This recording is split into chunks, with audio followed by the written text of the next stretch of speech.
Check, check, check.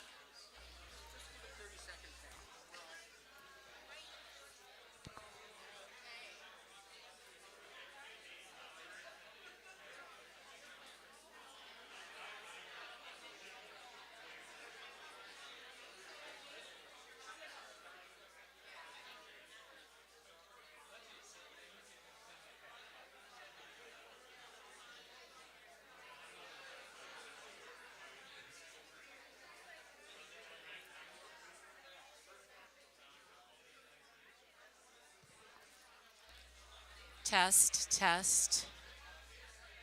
Test one, two, three.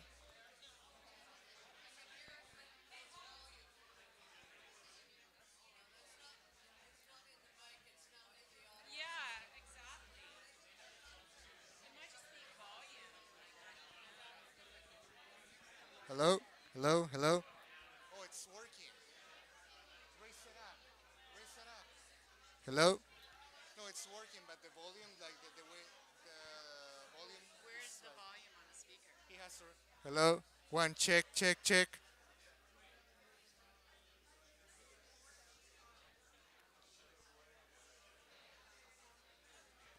Hello? Hello? Is the thing turned on the speaker? Sorry? Is the speaker turned on the back? It is. It is turned on the back. Hello? Hello?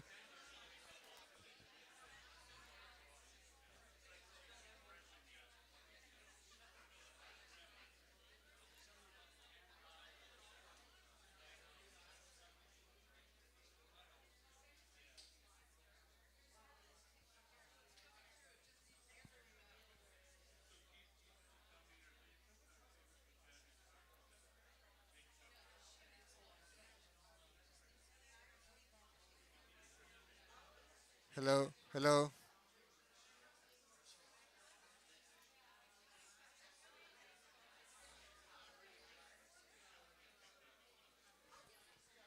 Hello? Testing, testing. There is sound. Like, yeah, it's quiet. That's what I'm telling you. I couldn't hear you. Hello, hello. Test, test, test, test, test, test.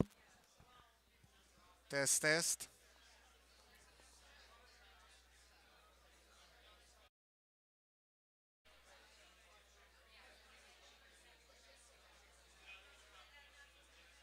Test, test, test, test, test, test, test, test.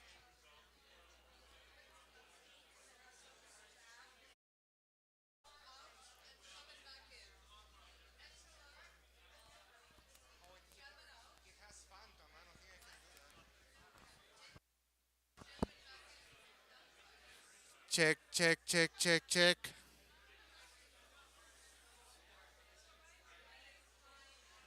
Testing, testing, testing. Hello, hello, hello, hello, hello, hello, hello,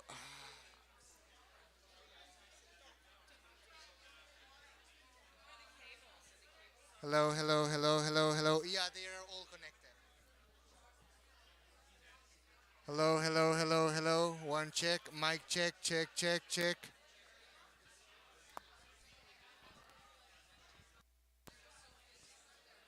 One, two. Hello, can you hear me? No? Has some sound.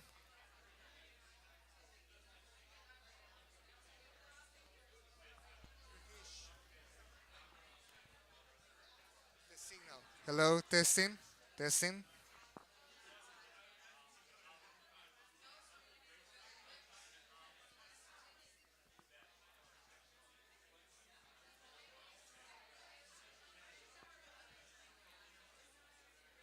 Test, test, test.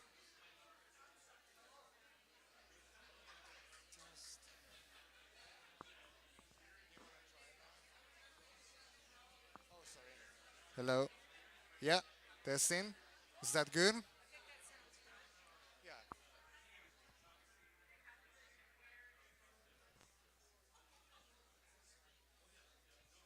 it seems to be good now for you. Good evening. Welcome, everyone. Thank you for. Woo!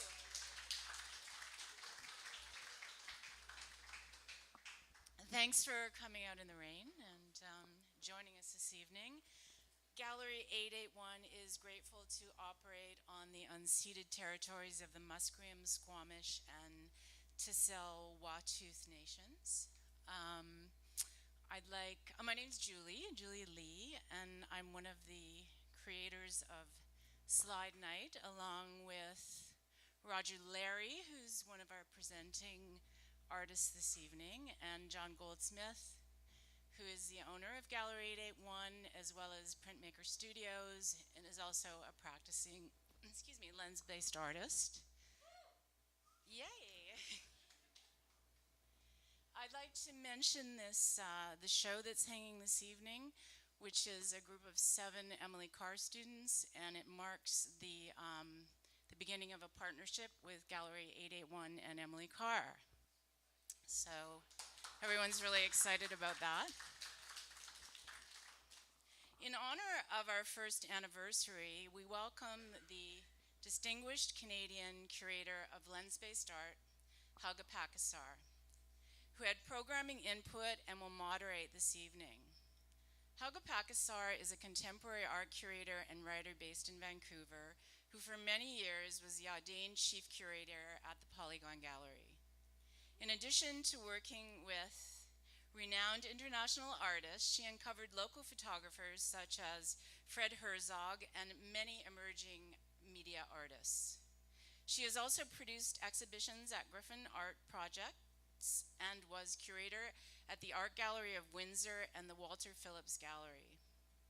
Helga has asked our 4 presenters to draw from their extensive image archives and to exploit the montage effects of the slide show format in their presentations. So welcome, Helga.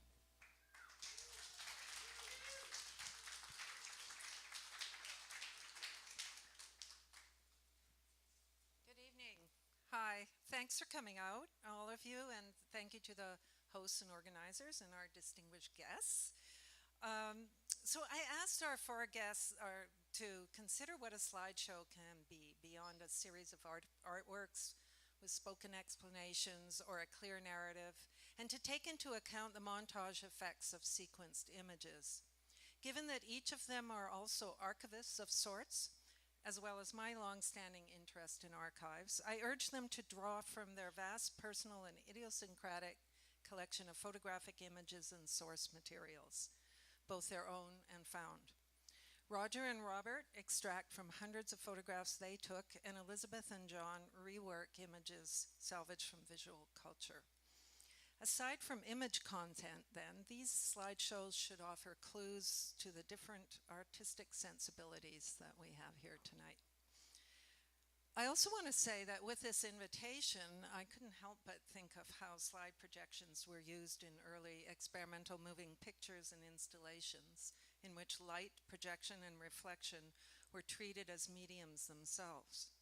Beginning in the 1960s, slide pieces had rattling projectors loudly advancing carousels click by click in an 80-image loop, creating effects which often became integral to the work, whether intentional or not. Conceptual artists in particular exploited the properties of machinery and light to draw attention to the apparatus, its optical effects, and the projection screen. So this is a very rich area in contemporary art, I would say. But today, freed from such analog strictures, digital slideshows have fancy tools for customized speed, dissolves, illusionistic, and collage effects.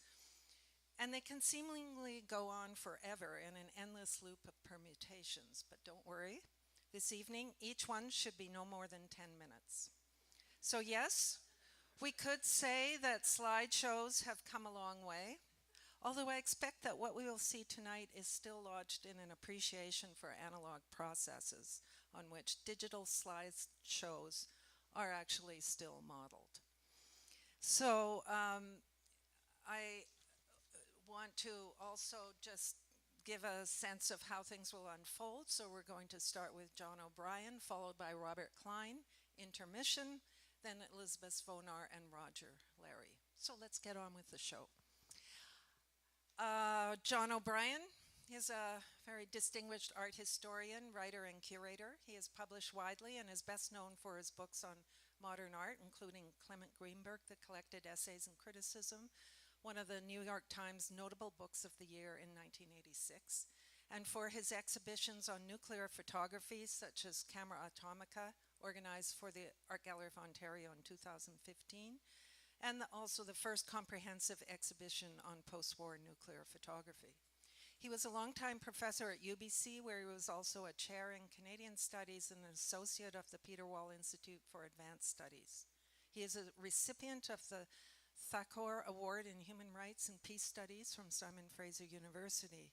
Now, on top of all these accomplishments, since the 1970s, John has occasionally produced art, such as More Los Angeles Apartments, which was exhibited at the Centre Pompidou in Paris. He has researched and exhibited photography of all kinds, which often involve found vernacular material, as in his recent book of news photographs, Delirium, that is circulating tonight, which is from one part of his collection. So please, let's welcome John.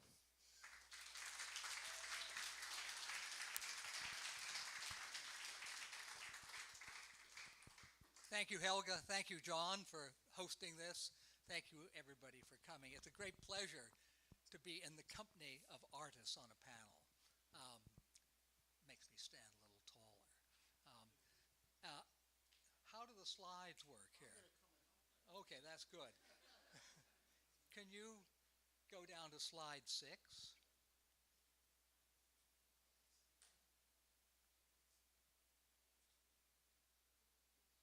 While he's doing this, I was asked to speak about a book in an exhibition called Delirium. And the book came first, and I wanted it to be a special occasion book. So I printed it as well as I could in Istanbul, had help designing it, and drew on my collection. So that's one, and maybe we go to the slideshow. That's great. Then we go down to, okay, I can wander down to 6. Thank you. Thank you, John. So here's the book. And the book are press photographs, as Helga said. And once the book was underway and about to be produced, Patrick Anderson at Trap Projects suggested we make an exhibition of it. So the last day of the exhibition was today.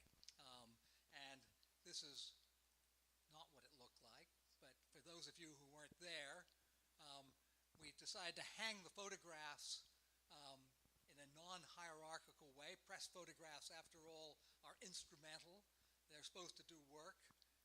They may have an aesthetic sensibility attached to them, but they are not fine art. They're not conceived that way. And so I wanted, and Patrick Anderson wanted as well, to have this kind of installation of them. Where is that gone? I'll go back the other way. And you can see more here. Sort of like a ring around a dirty bathtub. So that I created my narrative. I spent a long time working on the sequencing of the photographs, the pairing of them, but I wanted it to be open for anybody else to make their own narratives, because these are in many respects failed narratives. The photographs individually are a kind of failed narrative because they're so hard to read. But at the time that they were made, press photographs being instrumental, as I said, they were to be read very clearly and explosively and on the page. You should be able to get them immediately. And what's happened between the time of their production in the 20s through into the 90s is that they have become homeless, they've lost their context, and that has fascinated me. So I put together a collection of many, many archival photographs which can be bought online ever since newspapers dispensed with their analog photographs and went digital. They have circulated on e-commerce sites, and so I've been able to put together a collection of several hundred of them, and this is one part of that.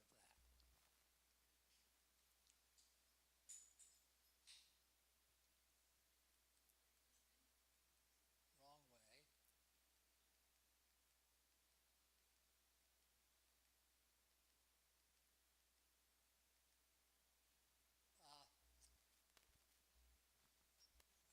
historian, I owe you an explanation of how I have come to this moment in my life of collecting press photographs.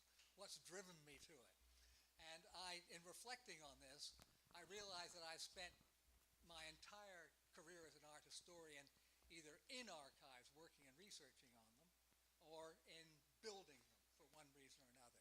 So for the Greenberg books, I spent the whole summer of 1983 in libraries in Cambridge, Massachusetts and in Toronto looking for his articles, trying to track them down, and I had a persistent cough as a result because the newspaper dust was flying up and choking me. So that really is analog. That's really material.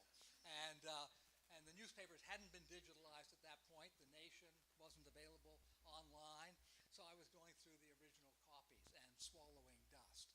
And for Ruthless Hedonism, a book on Matisse, likewise I spent months and years in archives looking for articles and looking for material.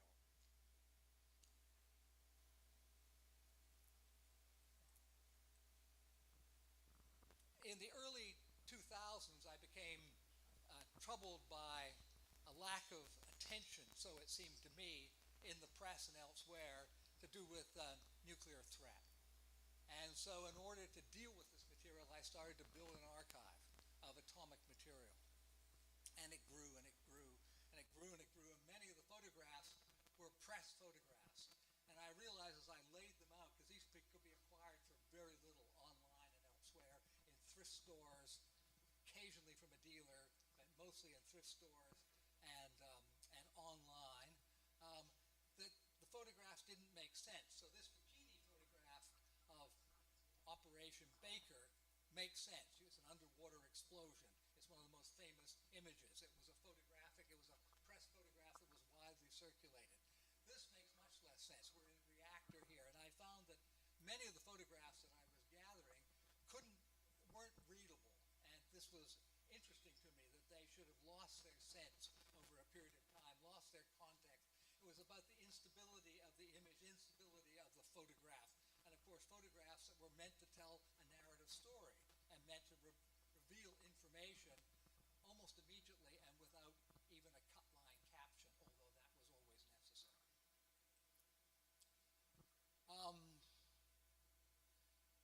The exhibition that's been at Trapp was with Lotte Antonsen. This is a self-portrait of her in which she's used collaged material as well as shells or other material. And then, of course, there's this wonderful, enormous mural image by Elizabeth Zvonar that is in the library at UBC. It occupies a whole wall, almost the length of this across here. And neither of these works could be done without the artist drawing on analog or digital archives.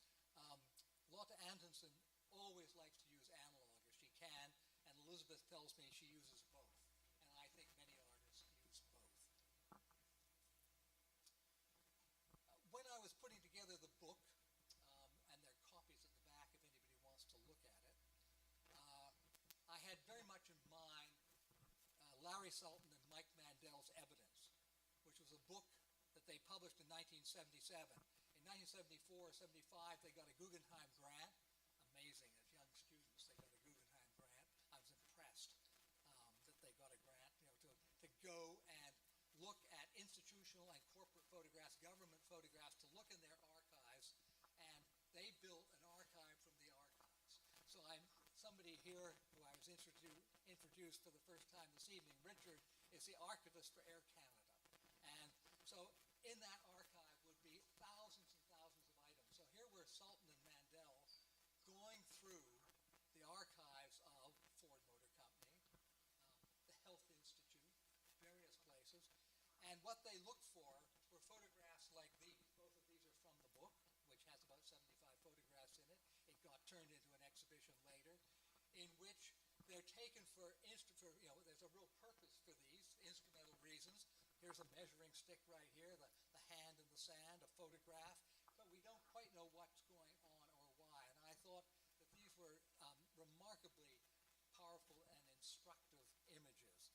And so, homage to them, I took a leaf out of their book, and with the work that I was doing wanted to do something similar. So here's the first image in the book.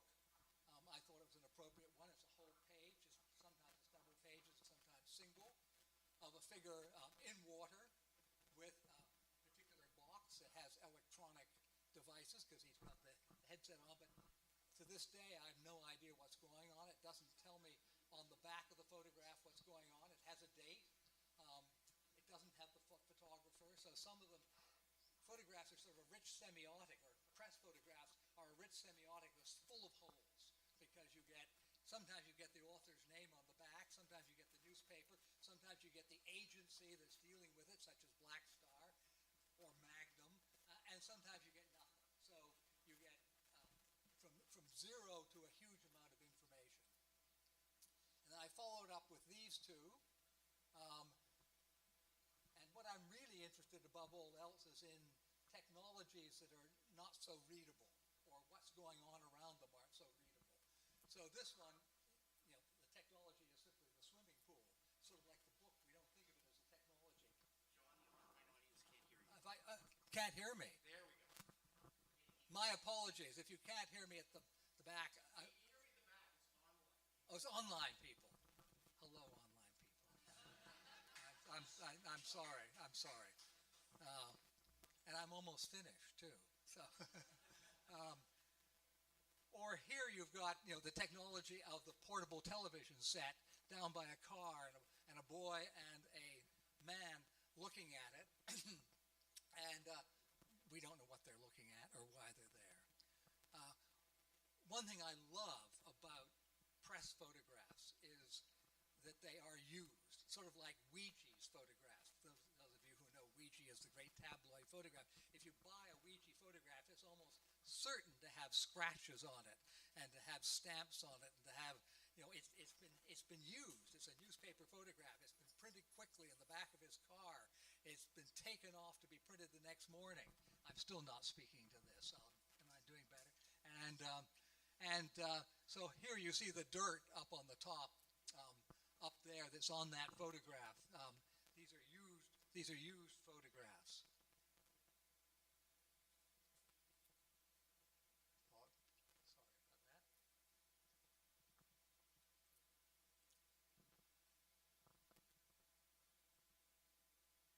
I know what this is because of my atomic archive. I know that is an enormous missile that has been covered up for transportation. So it's a nuclear missile that's being moved out of the manufacturing plant in Alabama, that would be Alabama, to one of the various bunker sites for long-range missiles. Another atomic one right here. You would think, what on earth's happening there? Well, again, I happen to know about that one, but that's an atomic explosion behind, and there's a dirigible that's come down, and authorities wanted to find out in 1954 if you set off an atomic bomb, what it would do to a dirigible, what it would do to a blimp. Well, you see what it did to it. It sent it right down into the ground. And here we come back to these where Patrick suggested that Lotta and I show together. So you see her work there along with these other works. And I was very pleased to be shown with her because we both care so deeply about analog photography and about its instabilities that it seemed like a good match. Thank you.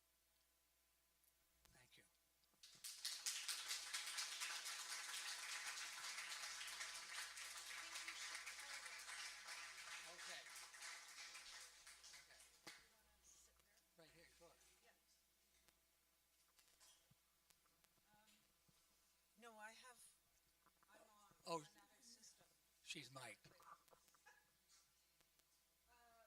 Yeah, that's so interesting what you're saying about the unreadability of news photographs, as well as many wayward kind of functional documentary photographs and how they make their way in the world or get lost for decades. And you have I know acknowledged like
I do. I do, and it is part of it. Power. I suppose um, the debates about photography and truthfulness have been going on for a long time, and it's now become a cliche to say that photographs are unstable, that and the truth value in them is unstable. But it's not always that way, and it's also the case that language is unstable, profoundly unstable. So a single word, tree, is just as unstable as a photograph as a tree. And this is not often said. Susan Sontag certainly didn't hold that. She thought language was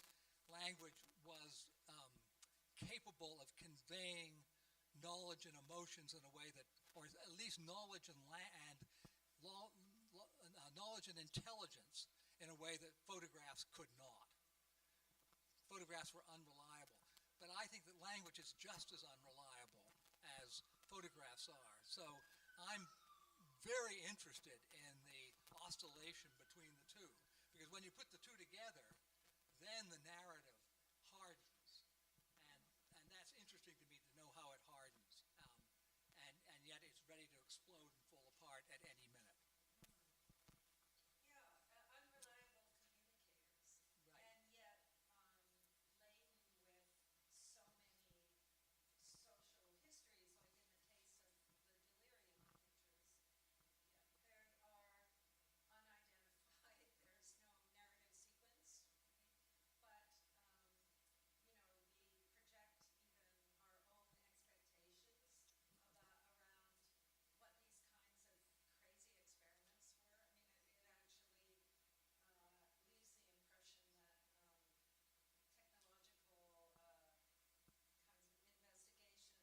these kinds of crazy experiments were. I mean, it actually leaves the impression that technological kinds of investigations and science is often to no reasonable end, or it's quite absurd, and that's humor is a big Yeah. part of this work as well.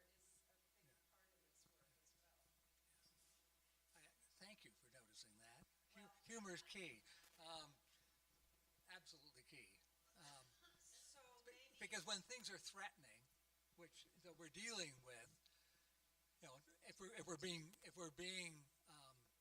if we're thinking in the large picture about this, technology, um, since the invention of the atomic bomb in 1945, meant that the species is now capable of destroying itself, and it can do it in various ways. It can do it through climate, and it can do it through immense radioactivity. It can do it through explosions. And so science is, the promise of science and the advances supposedly for all of us is a Faustian bargain. And when we're dealing with Faustian bargains of this particular magnitude, it seems to me that one way to look at them is to look askance, and by looking askance, I mean looking with some humor. and also to actually consider, say in the case of a postcard of a bomb explosion, how it's really our thirst for the spectacles of visual effects. The masses, they were made for the masses. They were bought many people, and with no regard for context. And so they become documents that refer to that part of our society as well.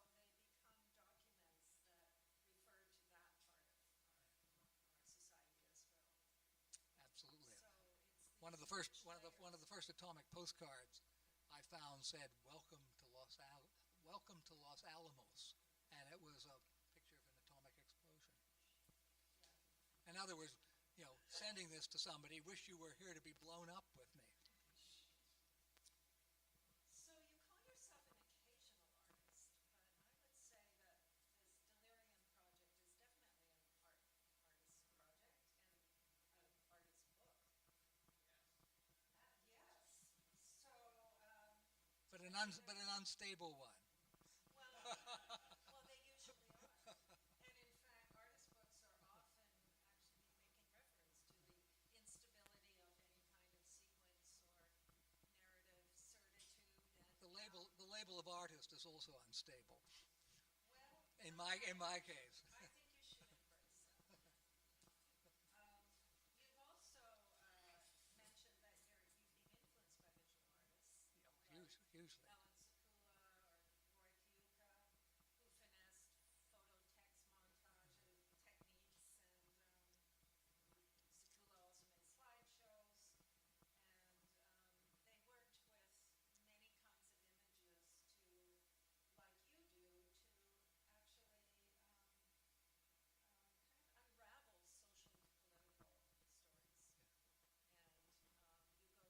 And you go from conducting traditional art history in the Matisse and Greenberg projects, and now you are like taking a road where you can um, be not just experimental, but actually respond to the material in a way that it calls for. Well, Secula was fascinating about Yeah, that. tell us about that. Well, I've said this in an interview recently, but when I came to Vancouver in 1987, I did not come thinking about video, photography, or film very much. And what I found here was Marion Penner Bancroft and many other photographers that are in this room. Carol, Corey doing video and films, and many others. And so I had to get up to speed in a hurry. And although I was working and collaborated with Jeff Wall on a couple of projects, and one with Ken Lum, that is collaborated not in the sense of being an artist, but in the sense of helping them out. Um, when I started finally, 10 years later, started to write about photography or lens-based work, it was about Sekula. So it was Sekula's political imperatives, the way in which he put multiple images together to create certain kinds of narratives about global mining, about international shipping, about labor, um, and did so in a way that to me was highly convincing as a and highly innovative as a way of sort of rethinking the life photo story to write a new kind of photo story using slides and photographs in books. So that gives you one answer. Yeah, the influence of visual art. Absolutely the issue of Do visual we art. have any questions at this moment? Entertain anyone?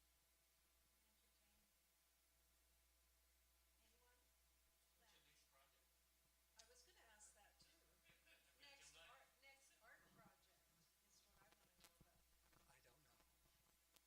I don't know. I, I really have no idea. I have a couple of art history projects. Uh-huh. So what is your new line of research then? Well, I'm doing an exhibition in Toronto on John Scott, who did Trans Am Apocalypse. I'd love to drive Trans Am Apocalypse up the steps of Parliament, but they're not going to let me. Where is it today? There are three of them. One's at the AGO, one's at the National Gallery.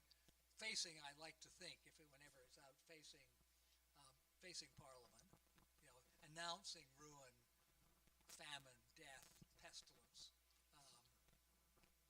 so, so that's my next project. Interesting. Please, more questions. There's one there. Yes, Jordan. Thanks for your talk. I had a question about, I guess, are all of those images press images, or some of them kind of photographs that are like corporate documentation that are never meant for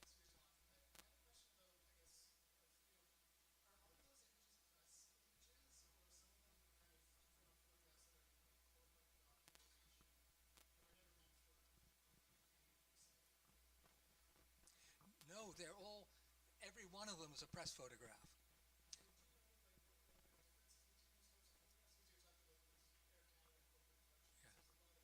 There's a lot of these other types of Well, photographs. they're all taken by professional photographers who have a job to do. If they're working for Air Canada, they're doing a particular kind of job for Air Canada.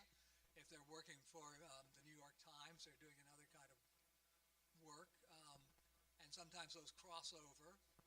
But all these came from photo libraries of newspapers. And do you, I mean, with these images, do you sometimes have the itch, like visceral itch, to want to delve into finding some more background, some more context to the images, or when do you sort of focus on the artist, sort of Yeah, think about it in that way? yeah, that's an interesting question. You could say that I finally had enough of interpreting images and listening to the sound of my own voice. So then it became a different kind of endeavor and pleasure and madness, a kind of madness, to put them together without worrying too much about what they meant, what the context was. Well, they still speak loudly and between one another. I think that's what's very significant in the book are the synapses between pictures.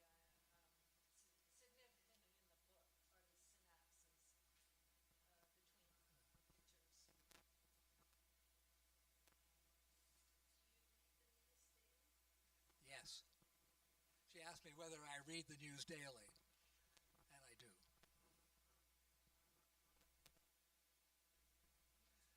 I should tell a story on this. That somebody heard that I was doing a lot of work around the nuclear. It was actually Daniel Rohr, the filmmaker. So he flew out and stayed with me for 3 days because he imagined that I was a brilliant activist that he could make a film about. And when I said that I was a very doubtful activist, and I did my work mostly, through the instabilities between things, he flew away and said, "It's been wonderful to meet you, but I don't think we can make a film together." And he made the film on Novelski that won an Academy Award. So that was on the rebound from my failure to read the newspapers carefully enough and get out and do things. Lost opportunity. Yeah. Yes. John, part of the art of this evening was the ambiguous description of what you didn't know about. And I thought, well, that's part of the art of the evening. Now, with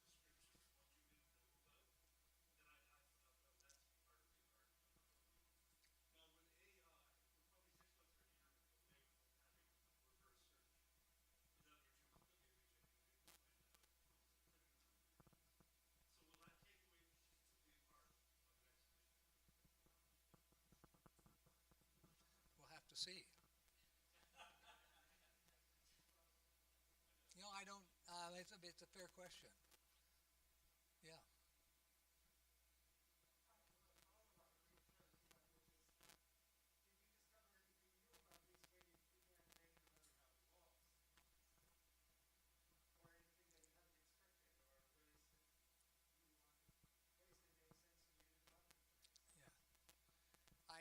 I kept shuffling them, Colin. And so Helga came around early days, and I had them laid out in a particular arrangement. And I said, "Does this look interesting, Helga?" And she said, "Yeah, it's not bad."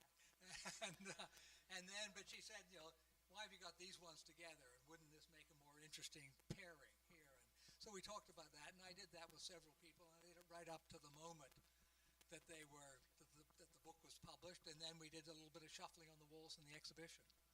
And I couldn't hang the entire exhibition, so Patrick hung some of them. And to my absolute delight, I came in the next day and discovered that he'd done 2 of them upside down because he'd misread them, and so I left them that way, and nobody's complained. Interesting. That's instability for you. Yeah.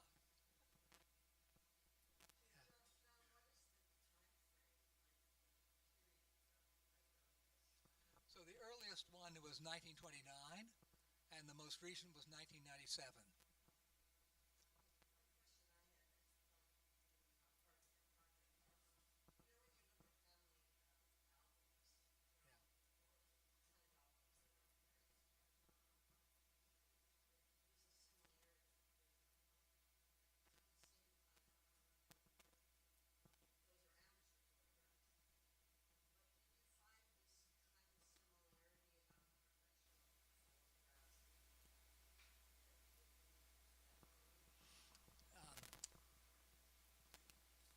I'm being asked about family albums compared to this, and I think there's a very close correlation.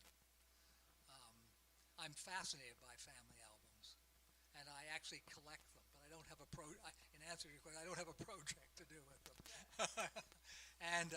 But the inventiveness they're huge. They are. Newspaper photography follows certain conventions of readability. Family albums have certain conventions of portraiture and how you place people and whether you smile. And these conventions get split apart. on occasion, or in time they split apart. And those sort of failures of readability, failures of where conventions no longer are conventions, are very, very interesting to me. So yeah, there's a connection. Somebody at the back there. Yes. Yeah. Yeah. Struck by your references to Alan Sekula, and it reminded me that he, can't remember if he wrote this or said this, but photography had sort of fundamentally shifted or constructed a relationship to the world where it was like you could thumb through the world like a deck of cards or an index or a Rolodex, which you obviously couldn't do that before. And so these are like something that's left over after the index to the Rolodex is disintegrated or fallen apart. Um, and I'm wondering now if that's also, I guess my question would be if you think that's shifted a lot with the advent of digital technology. Now you don't flip through things, you swipe through things, but is there a different relationship to the image than there is with like analog material that's kind of left over after the ordering system Yeah, I think there is in all kinds of ways, some of which are important and some of which are completely unimportant. But the one that interests me most is the materiality of the analog, so that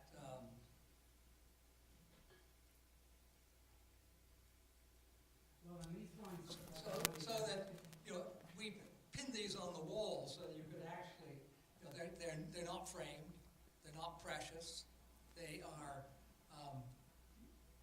In some cases, I even want to almost lick them, but that's verboten. But you certainly want to touch them, and that's curling up there. And with digital, you don't have that. but also the one you showed of the guy with the electronic device who's out in the water, that's obviously been bought. So the manipulation of the image is also different than it's more. It doesn't have to be more obvious, but it tends to be more obvious. Yeah. Okay, so that's absolutely true. So so that's this one right here. Yeah. And you're talking about presumably the white halo around the head. Yeah. Yeah. Thank you, Grant. Absolutely. Yeah. So what you would say is just different.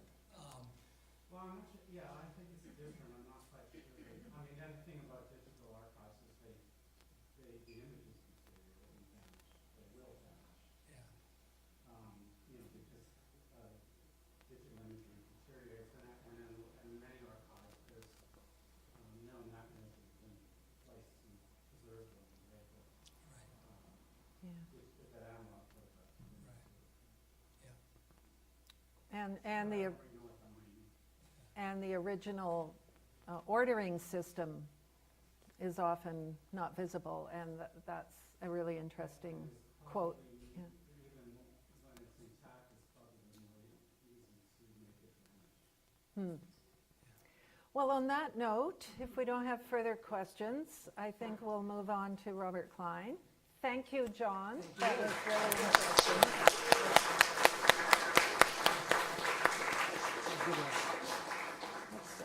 That's for him.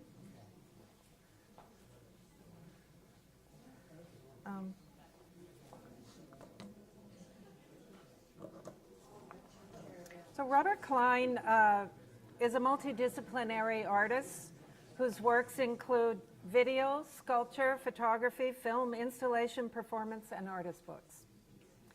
He was active in early photoconceptual video and projection art in Vancouver, and showed his first slide piece at the Vancouver Art Gallery in 1973, a medium he continues to explore.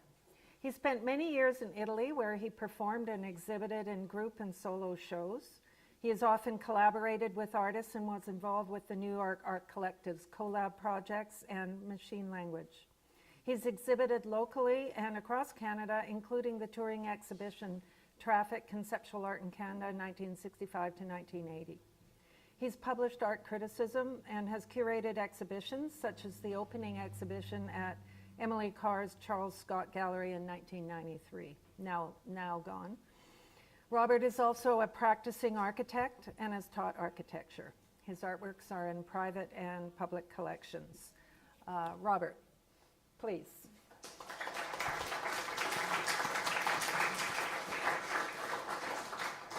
That's your mic.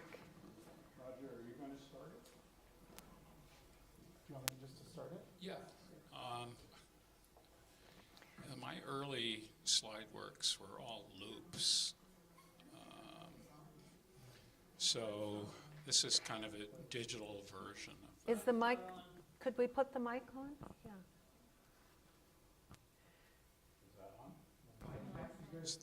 Is that on?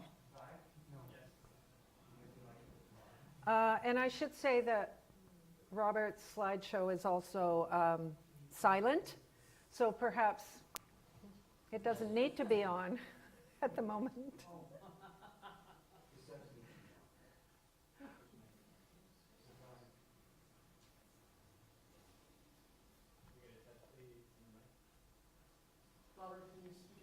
Could you test it? Can we wait until after? It's not working. No, it doesn't seem to be working. Well, it's on as far as I know. The slideshow is meant to be silent. So.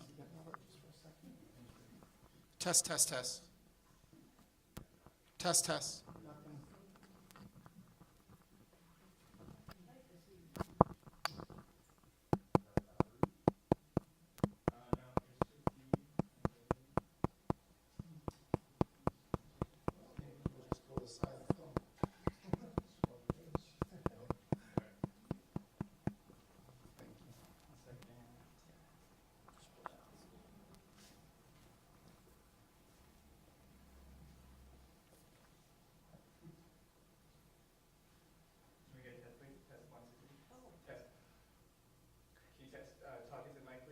Hello. Hello. Soap. Soap. Bubbles. Soap. Soap. Soap. More soap. My friend Soap. Soap and me. Soaps I have known. Soaps I wish I knew. Soaps I wish I knew better. Soaps I wish I'd never tried.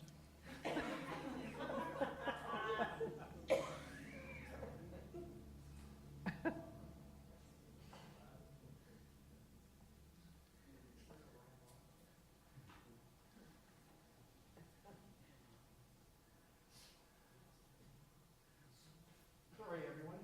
We just have to turn how this lab off, so we have the feedback, and then we can turn on Robert's mic. Was that it? Well, yeah, I mean,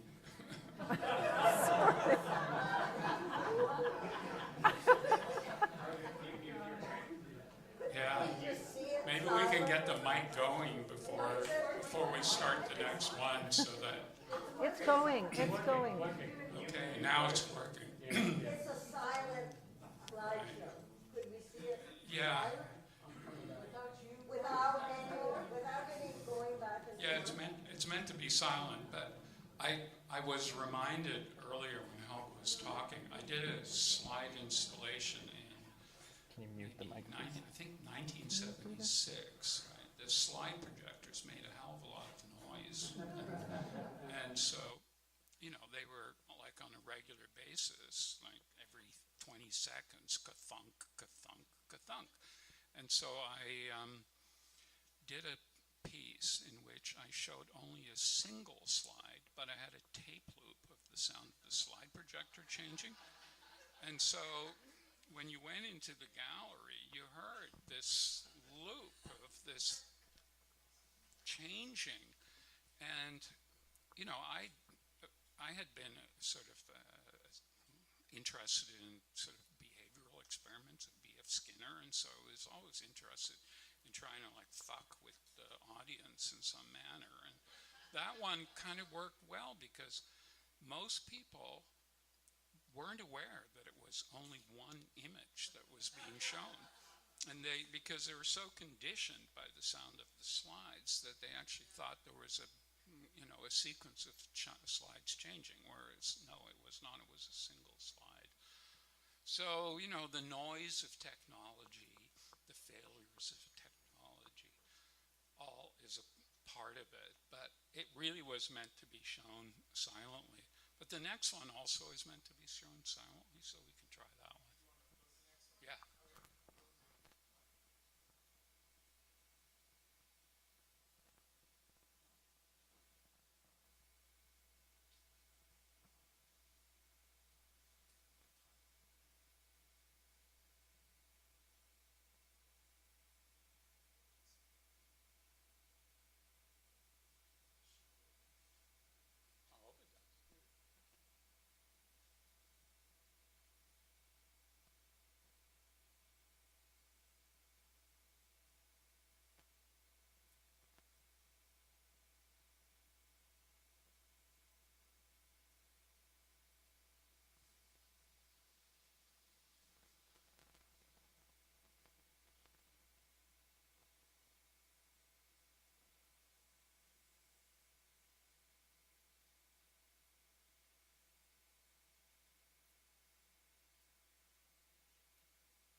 The humble box.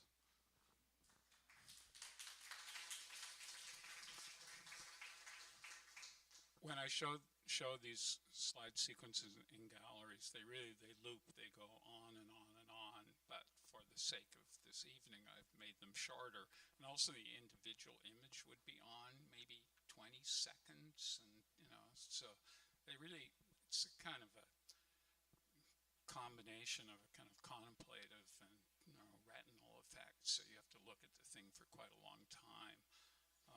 But given this particular format, that would go on for much too long, or we show way too few images. The third one, called the apparatus, it's a theme that I've been working with for a long time, and I'm also like kind of a fan of the Czech Brazilian philosopher Willem Flusser, who really wrote a lot about this, kind of the apparatus in a pre-digital condition.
just one, just one. Is this on? No? Yeah? Just one word before Helga asks me questions. Um, Everybody talks about lens-based work all the time, but my understanding of photography, the camera, and so on, it's not the lens that forms the image, it's the aperture that forms the image. So the whole is the picture of the aperture, and it's the whole that makes the image, that creates the image. It's not the lens. The lens has another effect on the formation of the image, but the image is actually created by the whole.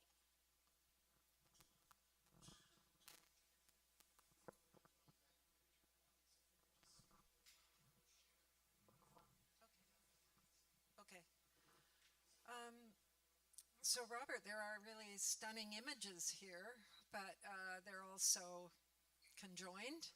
And I wonder if you think of these slide works also sometimes as just separate photographs that can exist alone, or how are they meant?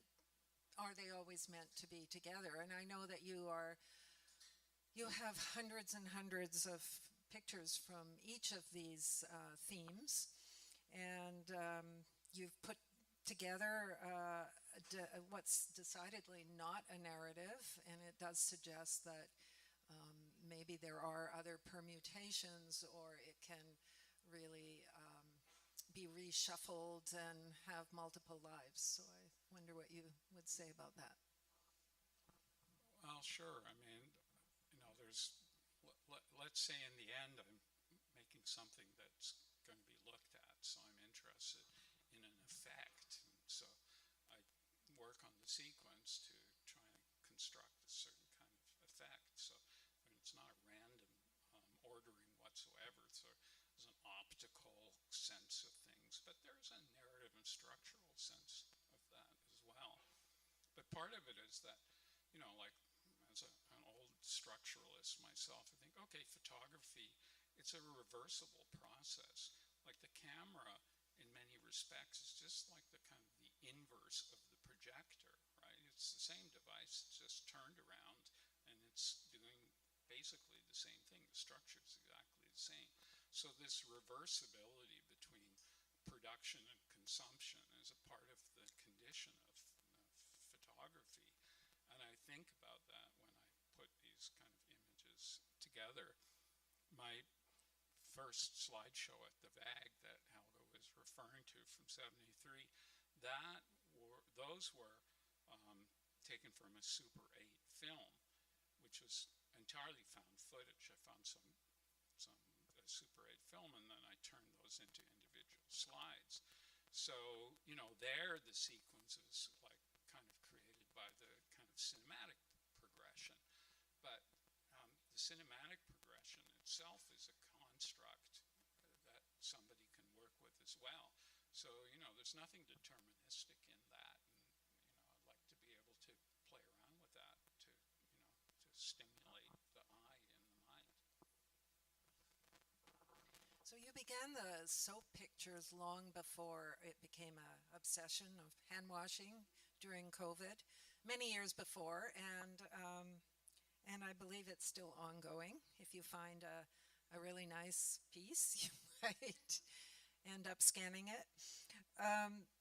So I see these soap pictures really as portraits that carry, traces of bodily interactions, obviously, and like hair and little things that are in there. But they're like together, they're like characters in some kind of social archive. And even though they may appear similar, even repetitive, but each one is decidedly unique. So I wondered what you thought about these dynamics between the notion that we might think they're repetitive, but obviously they're not. And I can't help but think also about your interest in grids and structures and how you often organize your images. But within that organization, there are often these sort of performative gestures, so it doesn't, hold tight, so to speak, and the human element is there. So could you talk about that? Well, there are a lot of questions in there. But first of all, like the whole idea that, yes, they start to look like faces, but, here we go. This is projection in the psychological sense, right? Like we project onto things. It's not like, they are looking like faces. We make them look like faces because we project our desire to have them look like something. We always want to make something look like something. It's part of the process of understanding. These are things I was thinking about, when I had my first experiences in film and theater, and I realized that most of what was going on all the time was like that this was construction was based on the fact that people were projecting their wishes onto what was actually going on in front of them. So, you can play around with that to a lot of extent. And, film and theater does it, I think, in a kind of shameless manner, like very graven. Whereas I think, like I'm trying instead to set up a series of associations, which, like are free. You're free to think what you want. I'm not trying to tell you anything about it. The repetition is, well, it's a piece of soap after all, but they come in different colors. And of course, you use them every day for a while and then they disappear. The reference in the title to Francis Ponge is from a book of fragments that he did as in the late 40s in France. They were readings he did on the radio in occupied France, and he talked about this soap hand washing. And if you read this book, you realize, like how incredibly political it actually is, the book, because, you can read the double entente of hand washing and soap being entirely about living under the Vichy regime and the disgust that people had for it and how they had to cleanse themselves of this. So, even there's like all these metaphors in place that one can play around with. And although we're not in that kind of political condition yet, but, certainly washing hands is, like we do it. It's a ritual, and rituals are important.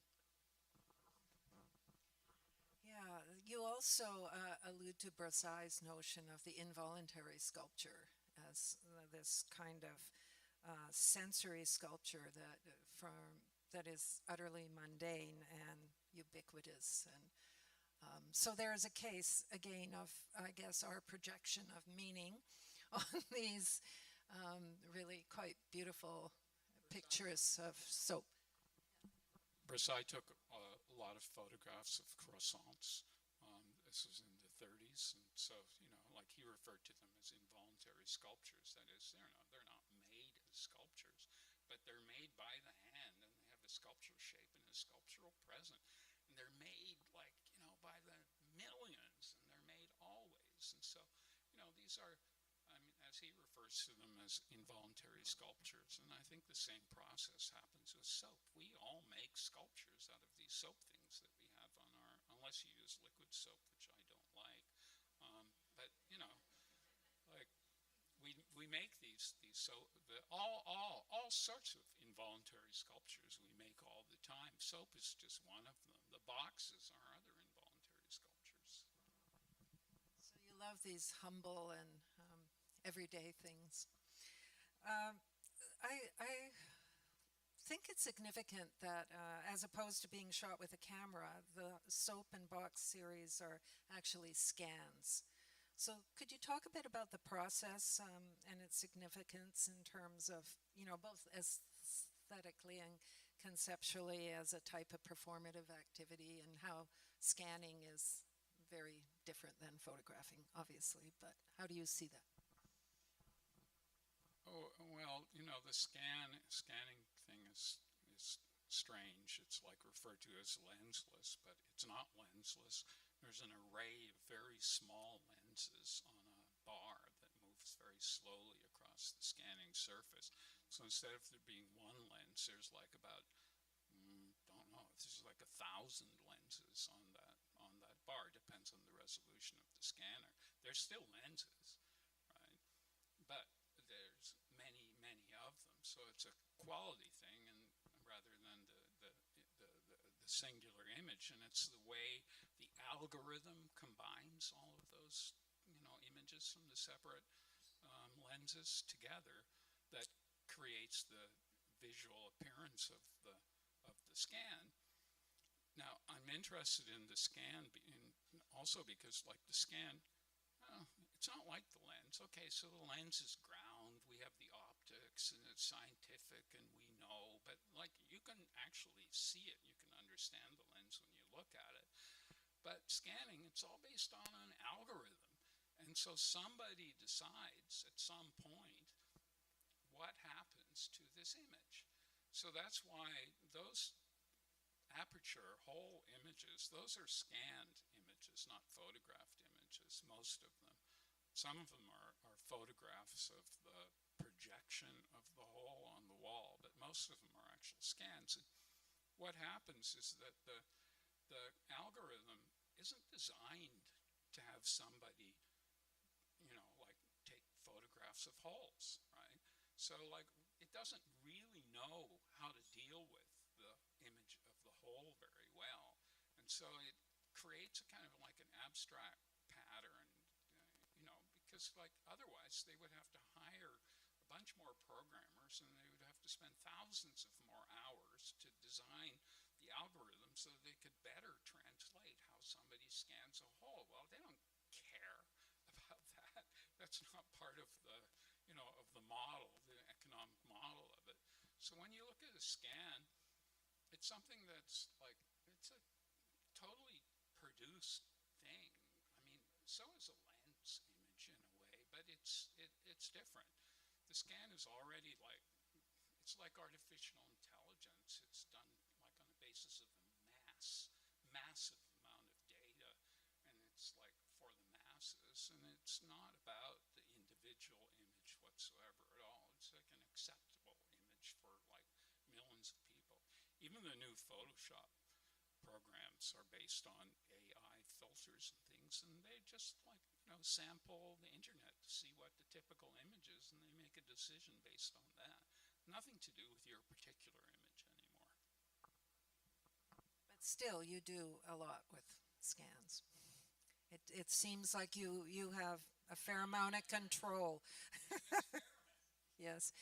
Um, yes, and you also studied mathematics. And the other day told me about how you used to play with optical devices, or not play with, but actually do experiments, mathematical experiments with optical devices that and instruments. In the physics lab, I studied, Yeah. as opposed to many of my artist peers who studied art history. I studied mathematics and physics and computer science even.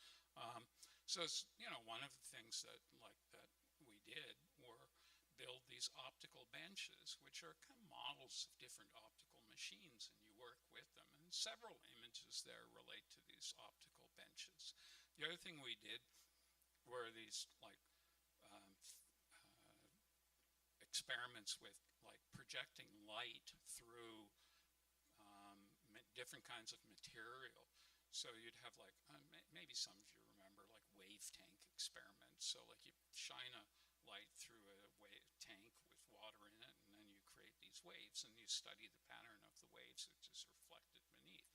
So like, all of these visual and visual experiments and things that we take for granted in a camera and take for granted in many things, like this machinery is actually studied and built, and like people like me, like learn a little bit about how optics and various kinds of machinery works, and it's reflected in these constructions.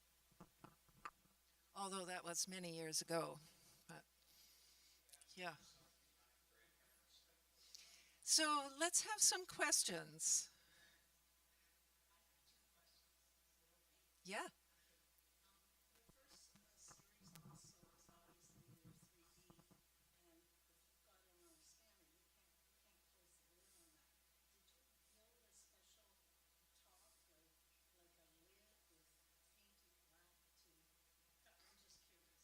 I mean, I experimented around with that, but like what I did find was that again the algorithm works on a kind of contrast basis. So, like it treats the surroundings as black directly.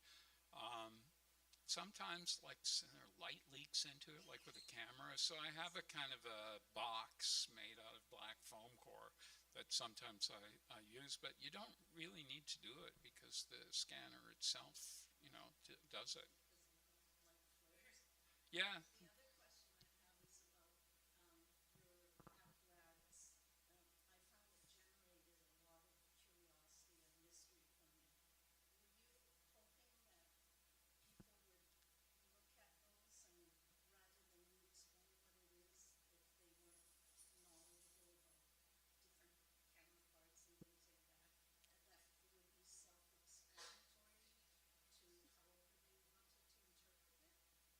I mean, yeah, yes and no. They are like all parts of various things, but like projectors were very common at a certain point. Everybody had projectors, and I think I had like at a certain point I had like 20 of these carousel projectors, and people would just give them to me. I had all these old projectors because it's an old technology. They go back to the 1800s. Um, so I took some photographs of these old projectors over the years, and those are all kind of interesting. And then there are many of them are dusty. You see, like one of them, it's like these giant dust balls in there. Um, so it's just like really like portraiture in a way. It's portraiture of a piece of equipment. So I'm not, like necessarily trying to explain anything with it. Yeah, in my sense, there is a lot of mystery there. Like, just how would that reflection have happened? And I think that's what is part of the effect of that series. It's not explainable. Well, I had always like a bunch of projectors set up in my studio, and like in the winter it gets dark early. You turn off the lights, and the projectors are on, and stuff is like all these lights are shining, and different images are forming. I've photographed that stuff as well.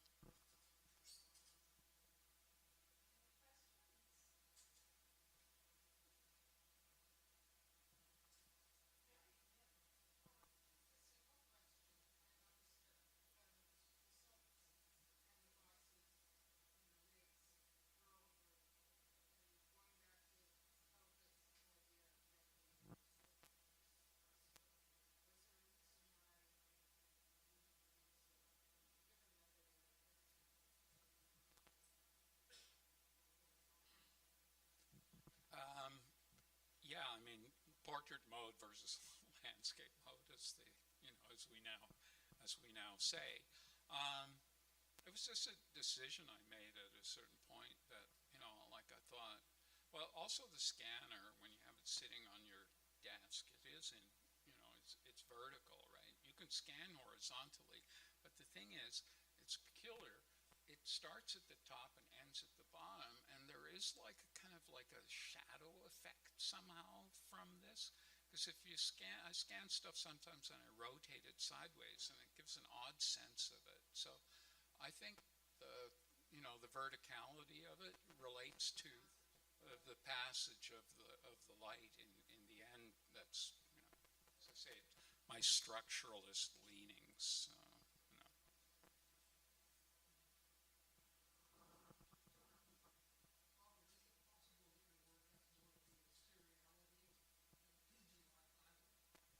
Well, I would say yes, seriality. Sequences. I always refer to those pieces as slide sequences. So, and seriality for sure. I mean, photography is also a serial process. Like you take a roll of film, there's used to be 36 exposures in a roll, and you start at the first one and you end at the last one. So it's always serial and sequential. You couldn't roll back and take the third slide and then do the second slide. You can only do that in post production. Production is like one after the other. But the seriality was also like in the air when I first pieces of, conceptual work in the late 60s and early 70s. Everything was about cereal. And then, just to throw another wrench into that, I did have a math background, and like one of the things that I like did was like number theory, and everything in number theory is about the order of numbers and sequences and arrangements of numbers. And my first works with photography all related to sequencing in particular orders. Yeah, so it's very serial. You're right.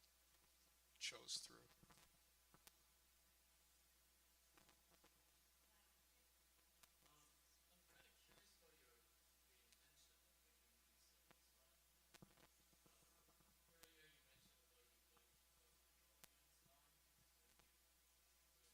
That, that's when I was a kid. Now I respect the audience.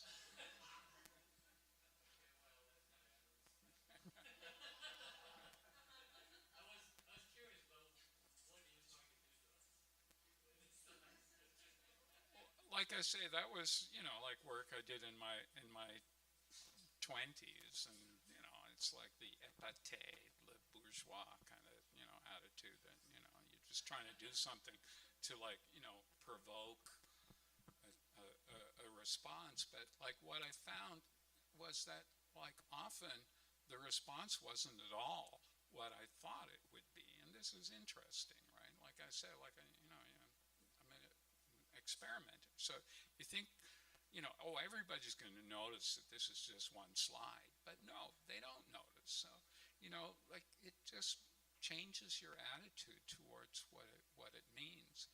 But I still think it's interesting to take a kind of a latitude with the range of interpretations that are possible.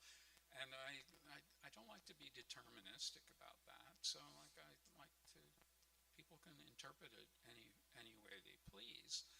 I mean, they're boxes, they're pieces of soap, they're projectors, so on. What am I trying to say? No.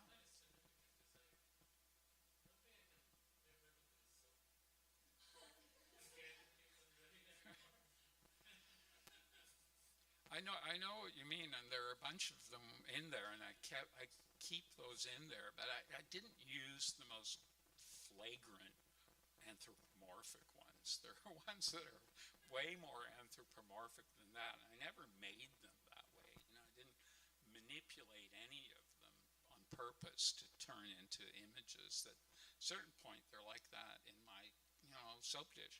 Helga, my partner, loves soap and always, brings different kinds of soap.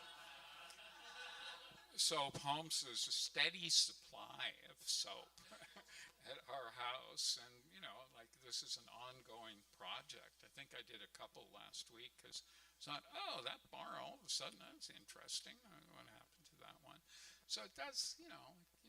You're when you do, as you probably know, like if you're a photographer, like what is it? It's like, oh, we think it's the artist that produces the art, but it's the art produces the artist as well.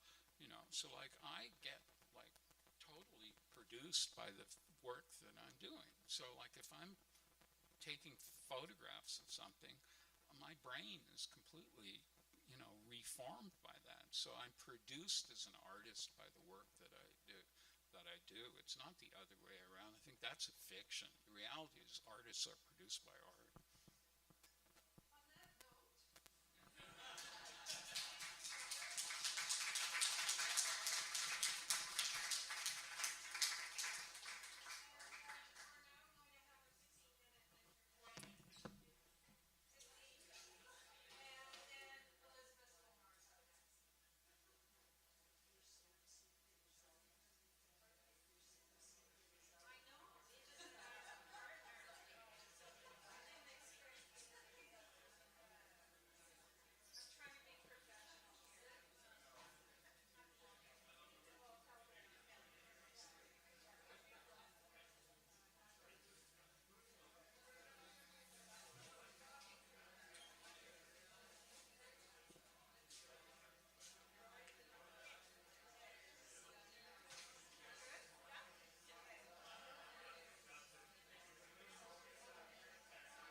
about to begin. Take your seats, everybody. Thank you.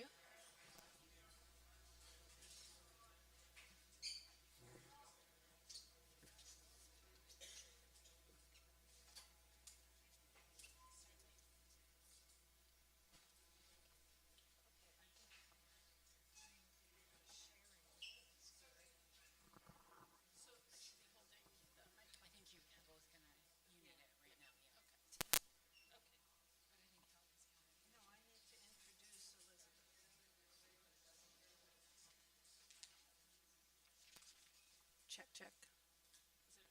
No, I don't think it's on.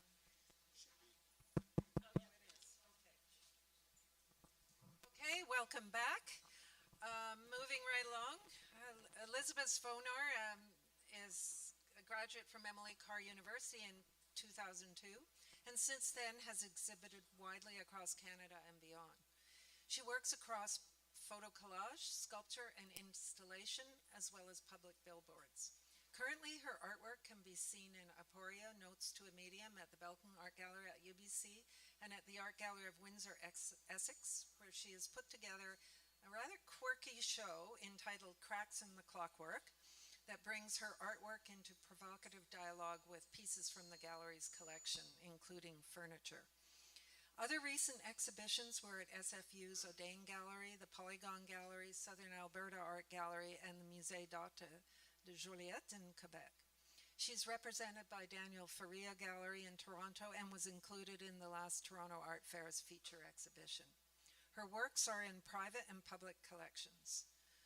And her photo collages are also featured in the prestigious 2023 Phaidon publication, Vitamin C Plus, Collage in Contemporary Art. So she's amongst 100 global collage artists. So, Elizabeth.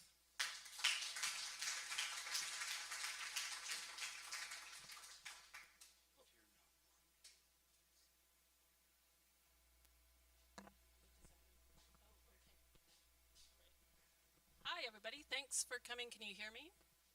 Everybody's fine? Okay, good. As Helga, thank you for the introduction. Thanks for having me present tonight. This is really great. I feel very excited to be here. And I'm going to jump right in and walk you through some of the selections from the collection of Art Windsor, Essex. Okay, better? Awesome.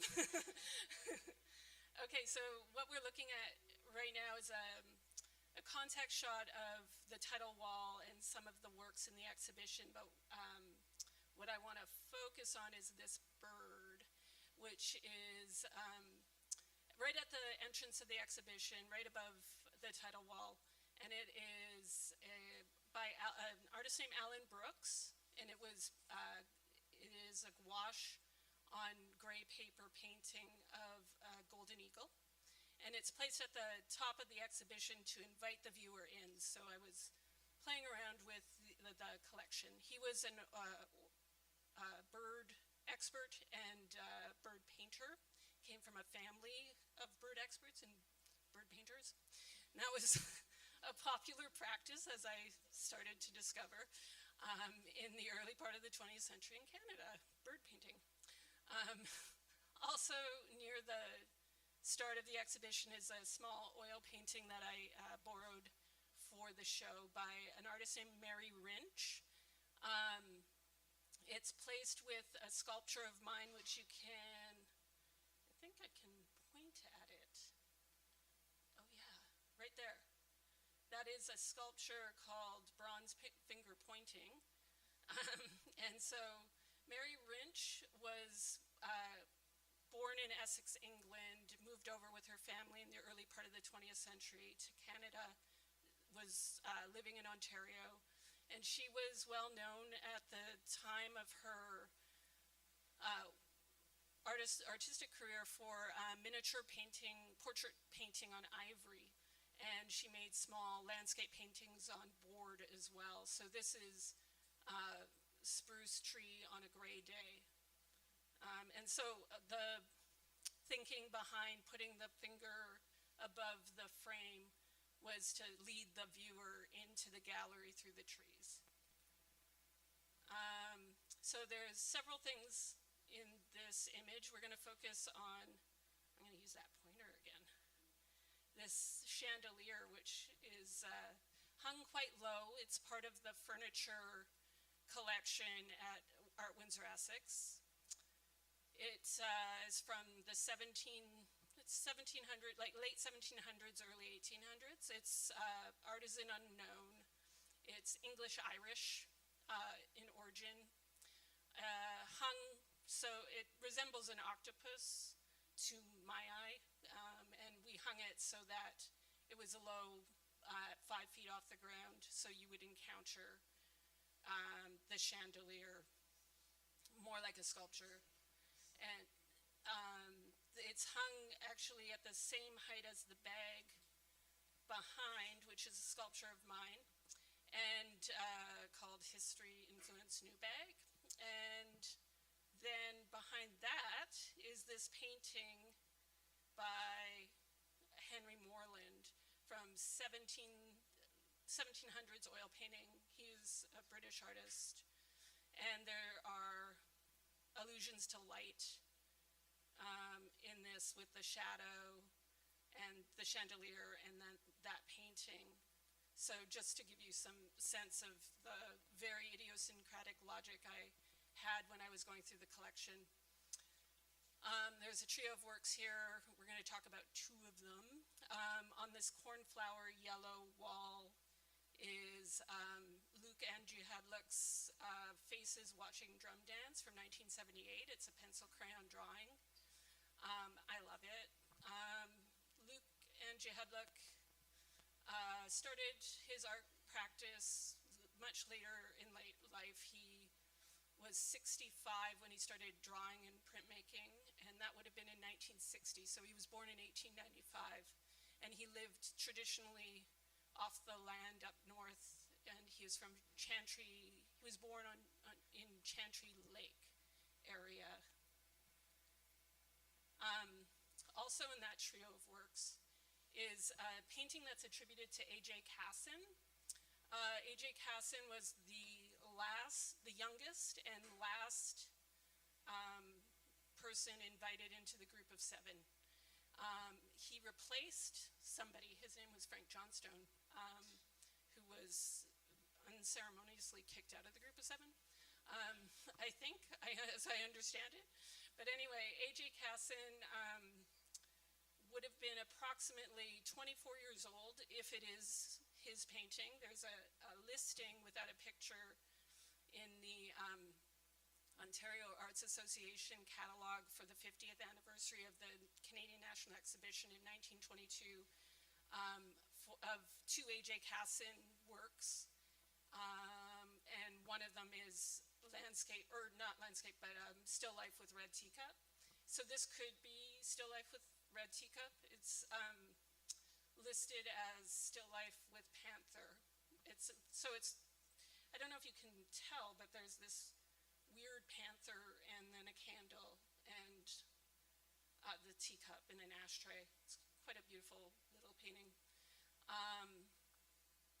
What else do we have here?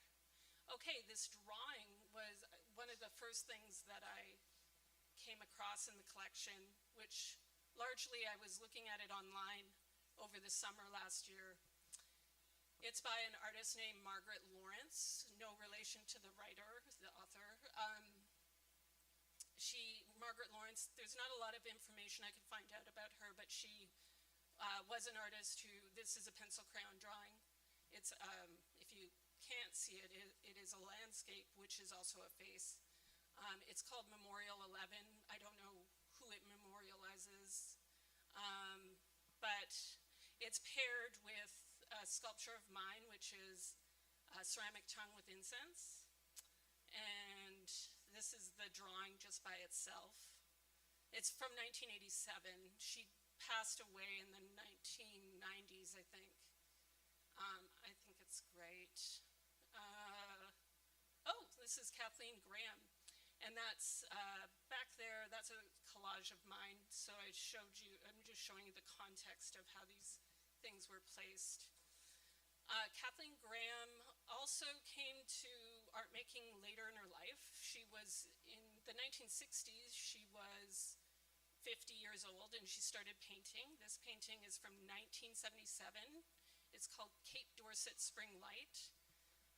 She was a Canadian abstract impressionist painter, is how she's classified. As far as I understand, there is quite a bit of information and quite a few paintings by her, mostly in collections in Ontario. She painted until she was 96 years old, so she had a long painting career. And she did a lot of more formal landscapes, but this is an amazing impression of the northern lights, the aurora borealis. Okay, this head was in the collection, and it is a ceramic head from 1968 to 1970. It's dated. It's attributed to an artist named Philip Hakuluk. It comes out of Rankin Inlet, and from what I understand, Rankin Inlet was not a township. It did not exist really until the nickel mine was discovered, and they wanted to, the territorial and federal government wanted to mine it. And so in 1955, Rankin Inlet established stable wage earning mining and got local area people to mine, and they depleted the mine in 7 short years. So the government had this situation on their hands where they needed to create another wage earning situation. So they reskilled, they came up with this idea to, and anybody please correct me if I'm wrong, I might not have the information entirely correct, but as far as I understand it, the Canadian government created a ceramics workshop for to reskill all the miners, and and so that went on. That may still be happening, but it went on strong for 10 years, and then there was a slump, and then some money got brought back into it in the 1980s. So anyway, the cool thing about this head is that it is described as, well, it's a strange thing. I maybe shouldn't call it cool, but it is a rare depiction of a Caucasian man who has brought communicable diseases to the north. And so it's also therefore a rare depiction of a major defining event of colonialism in Canada. I've got a few details. The head is just so amazing. The mouth is so mid-speech. And there's the head. This is that's my 10 minutes. Anyway, did I go off script on that? Like with the detail? Do you have one of your own works that you can show us? Not really, no. What about that collage that was in the back? Sure. That's okay. Yeah. We can still chat about. There's still things to talk about, Yeah, but maybe I'll keep the head like up. photo collage, Sure. of which Sure. you are an expert. Oh, I don't know about that. Well, but I mean, you've yeah. spent 20 years Sure. working on finessing techniques and. Oh, sorry. I mean, you really have devoted a lot of your art explorations to that. But in looking at this, what you've done here, it is also like a kind of a strange montaging of elements and your appreciation for, just like visual culture in the widest sense of the word that you use in your photo collages is also evident here. Like you're very, I think, sensitive to just things that exist for who knows what reason, and that are, and it's not about name artists necessarily, the pieces that you've chosen, and and the interesting relationships and disjunctions. So You were a curator at Windsor Art Gallery in 25, 30 years ago? Is 20 years ago? Do, do you recognize any, do you recognize anything that, of that collection? Yeah, I dug up some cool stuff. that's what I'm saying. It's your sensibility to find what you're calling cool stuff is exactly how you know, like your clippings files are full of cool things or pictures that we would probably just think are banal or pass by, but you have an eye for things that maybe just, yeah, don't fit in some obvious way or have, especially in relation to one another. And I think that's the script that relates back to photo collage in my mind. Because that's what my questions are about.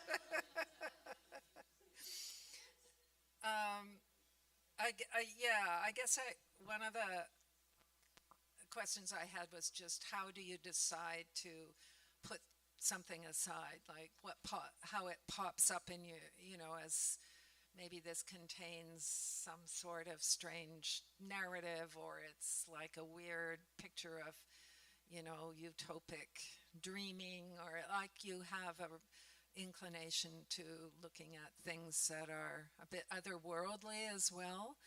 And so, yeah, I just wondered how that process is for you, whether you're curating a show or collecting clippings for your photo collages. Yeah, it's difficult finding stuff, but yeah, I don't know. It's a feeling, an intuitive feeling that things are working after you stare at them long enough. Yeah. Well, you've talked about that as being both like where a concept and aesthetics have to match up. So you're thinking as you go along, but also relying on some kind of intuition. Yeah. So it's all right. So Elizabeth, how has that changed now that you're also sleuthing for images in the digital realm? Like when you were collecting magazines and art history books and things like that, that was one kind of process, pretty intensive and probably hard to find things as well. But now you have like these incredible, this terrain of random options. So how do you navigate that? Um, well, I do rely on books and magazines still. I find it easier because the digital realm is so wide. And then there's the problem of resolution um, and copyright and things like that. With if I'm analog, if I'm finding things in magazines and books, I can cut things, I can obscure it enough that copyright doesn't really play into it, and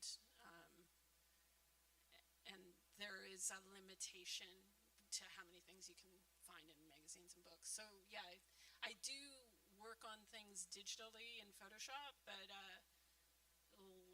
not.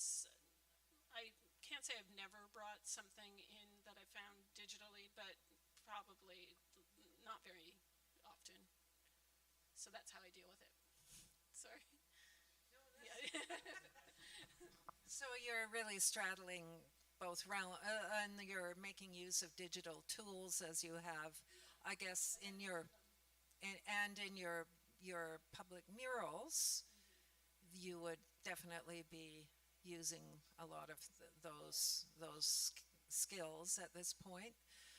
So I was wondering also how you think about your more publicly cited works and who would be experienced by, say, passersby, and maybe it would be like a subliminal experience, and how Does that change your message or how you think about what it is that you're putting out there?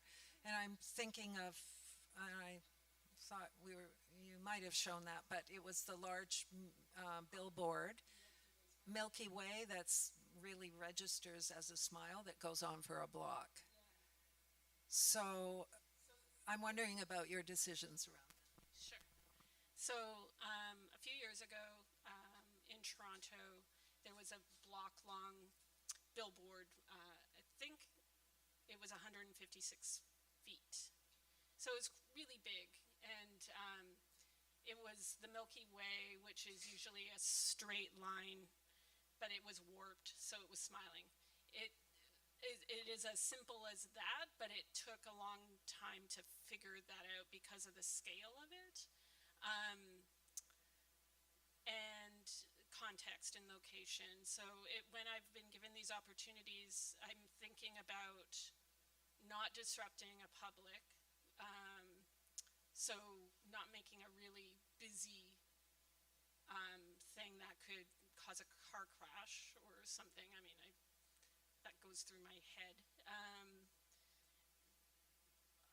But also something that registers subliminally, just like you said.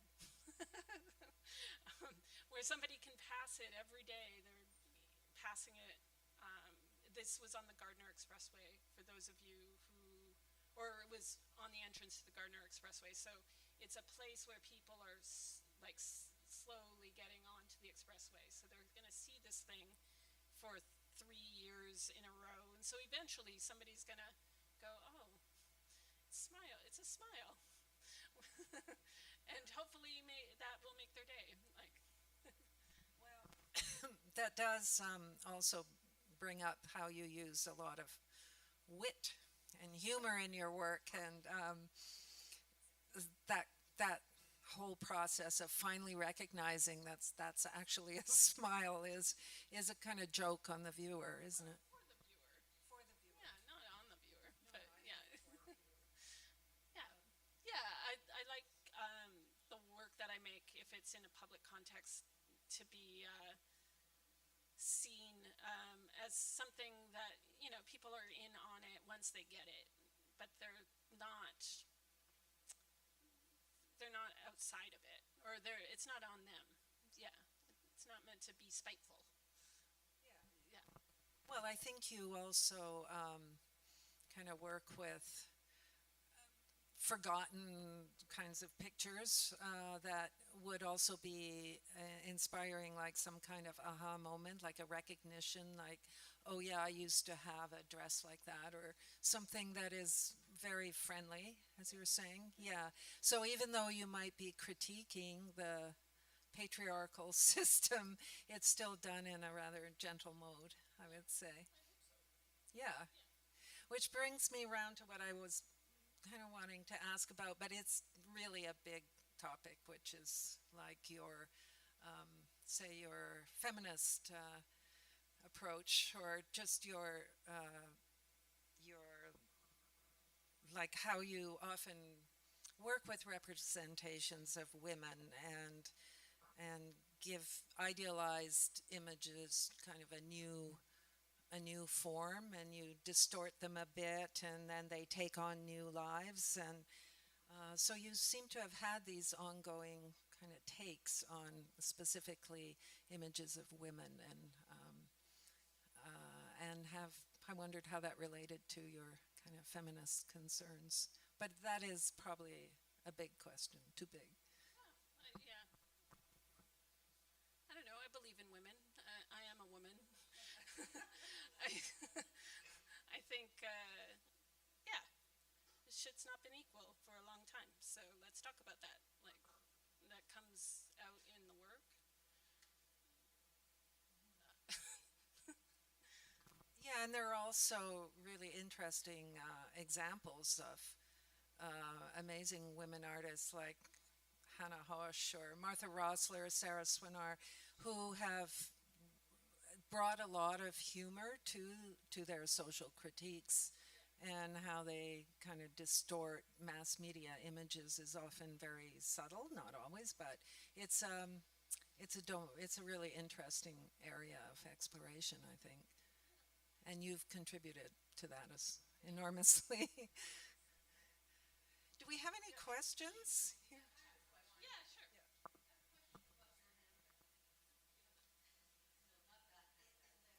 Oh, oh, wasn't sure if I had one with me. The bronze bags.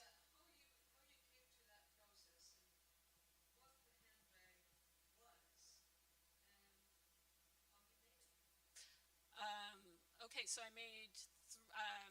had all the bags that I turned into bronze were bags that I owned and used and repurposed for sculpture eventually. Um, and the and I did that through finding a foundry in Toronto, and I ended up I there are foundries on the West Coast and in Alberta that I called as well. But I was the best communication I had was with Yolanda in Toronto, and I also work with a gallery in Toronto, so it logically made sense to be able to work with Foundry remotely during the pandemic. Um, so I just found out what I would need to do, which would be to stuff the bag in the way it needed to be molded, and then send it. And so I didn't have to, because of the pandemic, it limited travel and what one could do to get around. So I followed the instructions and sent the bag, and they sent me back the perfectly done bronze bag. Like, it was polished, it was ready to go, and through the bags, I'm thinking about the weight of the archies and isms that we all, any archie, any ism you can think of, that's what the bags mean. They're the weight of our collective weight that we carry of all the junk that is out there. Is that an answer that is good? Okay. Okay.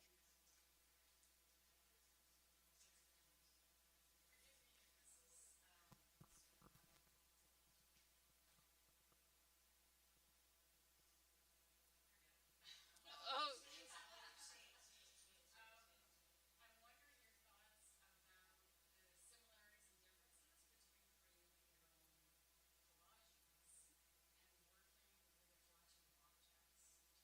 hmm. Um, could you just ask me that one more time? Yeah, sorry.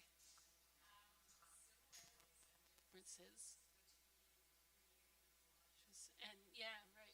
And then making selections from the collection and putting them together in a space. Yeah, it was it was a very similar process actually. I felt very comfortable once um, I was on the ground in Windsor.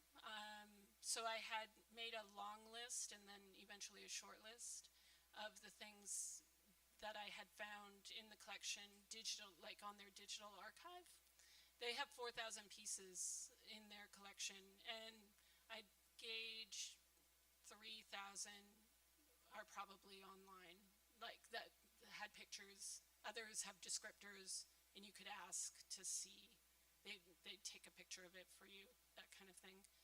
Um, so the process was a little slow, which is much like the process of making a collage or finding material to weed through. It takes a long time, but then you have everything there, and once you're working with the actual material, it's easier to edit and make short lists. But like putting this, I didn't know I was going to put this on the foyer table, which was part of the furniture collection. Do you remember much about the collecting mandate at Windsor? Originally, so I believe, as I understand it, Kenneth Saltmarsh was the founding curator and head of Windsor, and he believed in collecting furniture, showing the art that was brought into the gallery in the context of the furniture, not necessarily at the exact same time, but like the idea was to create, and correct me if I'm wrong, design like tableaus of like this is a painting in a house in the 1800s, that kind of thing. So they had a lot of furniture, and so that foyer table would have it was mahogany scalloped foyer table. It was really beautiful, and we put vinyl on the. I use more than this particular table. I use some other tables as plinths, and we put like a vinyl circle, and so this kind of ends up looking like a collar underneath like his head, and yeah, I don't know. It was like making a collage sculpturally with somebody else's stuff. Yeah, in answer to your question, Kenneth Saltmarsh was, yes, he ran the gallery for many, many years, and he was also an artist, and there are lots of his paintings in the collection. And at that time, though, it was quite common for galleries, especially in southwestern Ontario, to collect decorative arts and to pick up paintings that arrived by these salesmen who kind of traveled around. And so it was a very open acquisitions policy, let's say. And then, of course, which often happens is those really intriguing histories at a certain point get buried when a gallery decides that it has to professionalize. So what you've pulled out, I've never seen. And I don't think other people involved with the gallery ever knew about even. Oh, okay.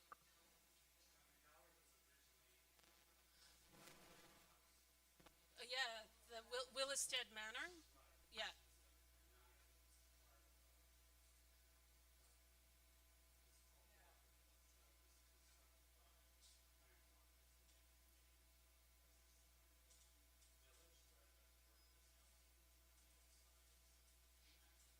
So the chandelier would have been in there. Yeah.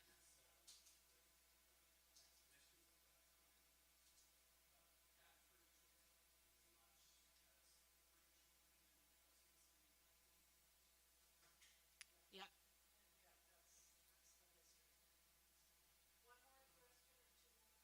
Oh, sorry. Yeah.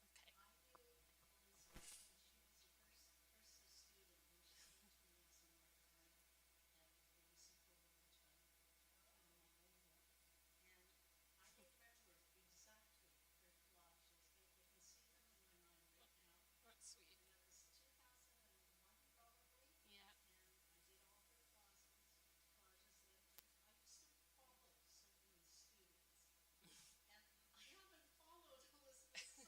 Oh, that's fine.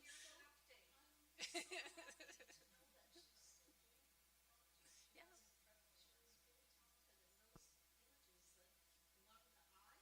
Oh, yeah. Thanks.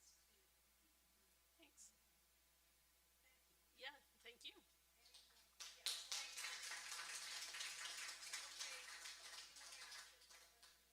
Yeah, sure.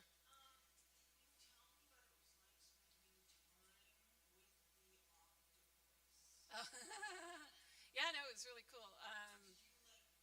I, well, I saw it online in the summer. They showed it to me, and they didn't have a picture of it. And we walked around it with Zoom and made some speculations that it would be cool if it was hung low, and that yeah, it's very much a sculpture as much as it is a useful object. You know, it would have had candles in it at that time. No, you know, but that's how it wasn't electric. It would have been lit in 1770 with candles, which would have been neat to try out. But anyway, yeah. So it was. I don't know if we had much of a relationship, but yeah. Yeah.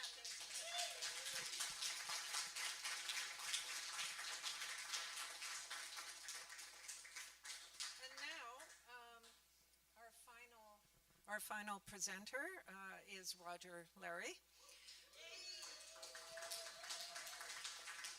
Roger, Roger is a filmmaker and artist who has made 4 feature films and dozens of hours of TV. Cool Daddy, his latest feature documentary, is now screening on CBC Gem, and his biopic Citizen Mark about pot activist Mark Emery has been widely acclaimed.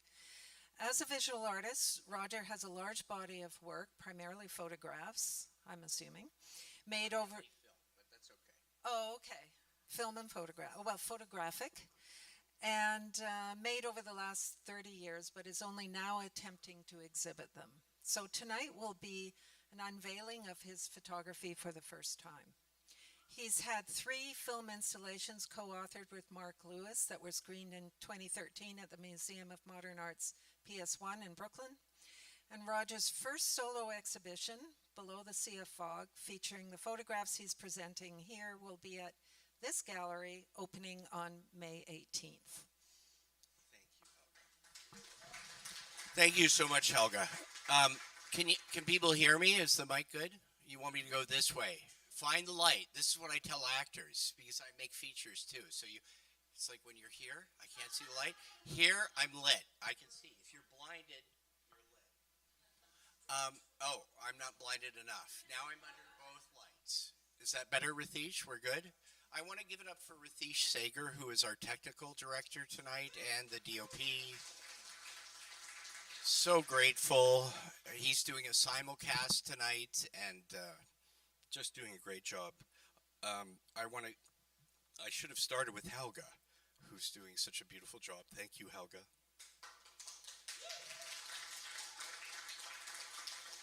And our wonderful artists. Each presentation was wonderful. And Elizabeth, thanks for showing so much of other people's work, because I'm going to do that too. I'm going to show my work and my show, but I'm going to tell the story of how I got to my show. So let's start. This is not right. Below the sea. It's not called Below the Sea. How did the fuck did that happen? Anyway, that's the way it goes. It's called Below the Sea of Fog. Let's go to the next frame and hope there's fewer errors. Oh, this is what this is. That's good to know. Okay, let's see if it works. It's not working. John, you know what, John? You have to do this. You know. There we go. No, that's not it. Back it up. Back it up when I just. There we go. So, so during the 3+ years of the pandemic, I think we were all set adrift. It was a terrible time. In my own family, I had serious health challenges and also work reversals as a feature filmmaker. And my refuge was making photographs because suddenly I was making feature films.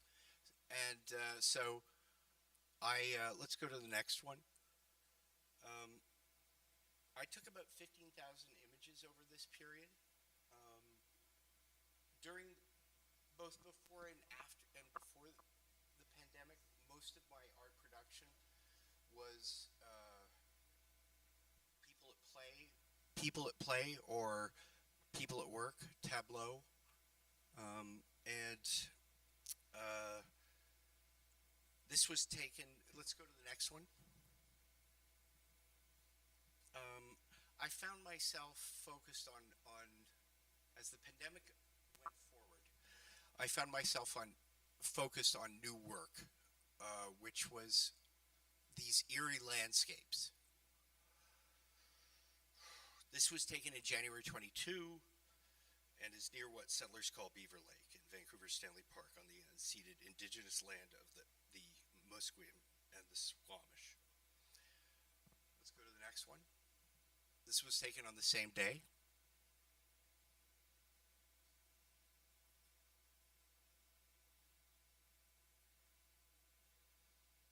Let's go to the next one. here's a photo of me overlooking what we call Siwash Rock. And these three photos were so different from the earlier work that I was doing um, that I puzzled over them. And I started to remember a show that I got to put my script away. That's what's fucking me up. I started to remember a show that I saw when I was 12 years old at the Art Gallery of Ontario. And it was about the German Expressionists. And Caspar David Friedrich was a particular subject in that. Let's go forward, please. So this is Friedrich's most famous and recognizable work, The Wanderer Above the Sea of Fog. My show is called Below the Sea of Fog. And, well, we'll get to that. Let's, Friedrich is considered the most important German artist of his generation.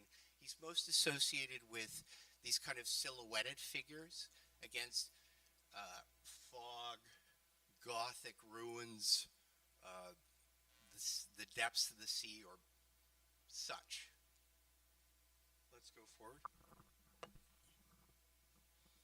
This is also another beautiful Friedrich work called The Monk and the Sea from 1810. Friedrich brings his romantic subjects together with powerful natural forces where the human is vulnerable and overwhelmed.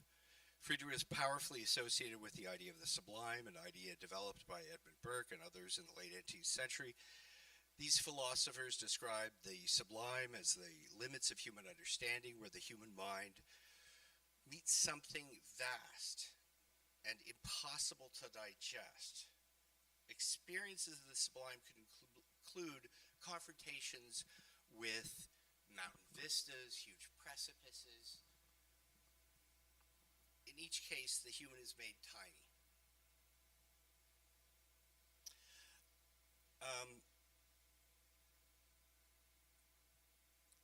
Let's go forward. This is another photo I took during the pandemic. It's not included in the show because it's part of the romantic sublime, or so I think. And I'm going to get to that in a second. But we could say that the pandemic itself was a kind of sublime formation, with the virus overwhelming our little lives, confronting us with the loss of faith in the natural order of things after a period of great upheaval and rapid change. In Burke and Friedrich, the romantic subject emerged from a confrontation with the sublime and noble. That's the whole thing, is that the romantic sublime, you come out a hero, but there's another sublime. Let's go forward. The flip side to the romantic sublime is the Gothic sublime. This is Falusi's The Nightmare. It's associated, this idea of the Gothic sublime is associated with Goya and Falusi and also Piranesi. Instead of stepping back from the sublime precipice, the subject of the Gothic sublime descended into an incomprehensible nightmare from which there was no reassuring emergence.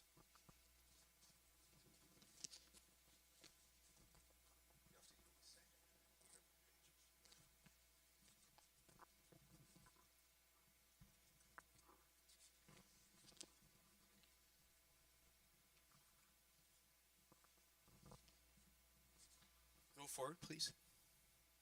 So this is Piranesi's Gothic Arch,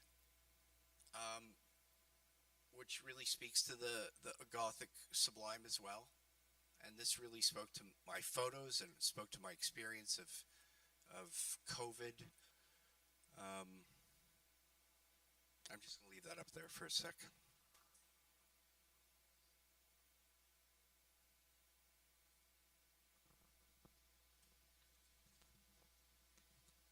Let's go to the next one.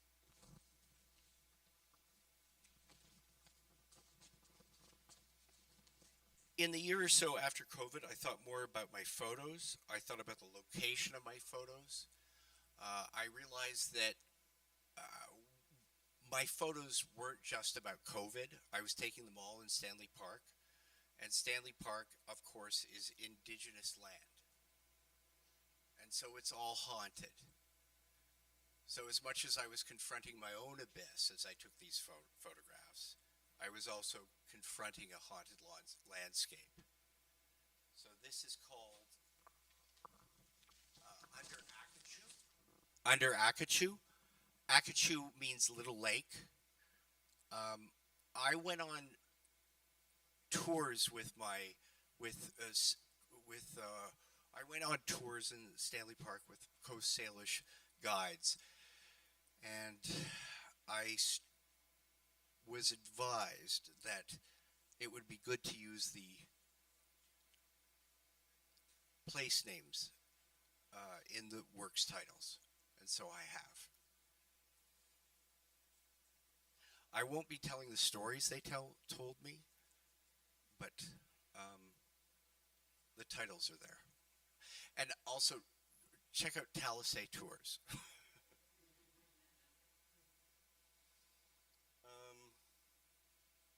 Let's go to the next one. This is called The Leith Remembers Hoi Hoi. Hoi Hoi was the largest settlement in Stanley Park until the Crown in the mid-19th century took over Stanley Park and evicted the First Nations. The Leithe, rather, is the river in Greek mythology that you drink from, and in the process of drinking from, you forget your past life. Let's go to the next. This is called From Akachu to Yagradazil. So the tree is an organizing metaphor in a lot of world cultures and world religions. People travel up and down trees to get to various worlds. And so Akachu, which means little lake, which is what we call Beaver Lake in Stanley Park, is where this is located. And Yggdrasil is a Norse term for world tree. Let's go to the next one. This is the final image. It's called the way back to Hoi Hoi. And thank you.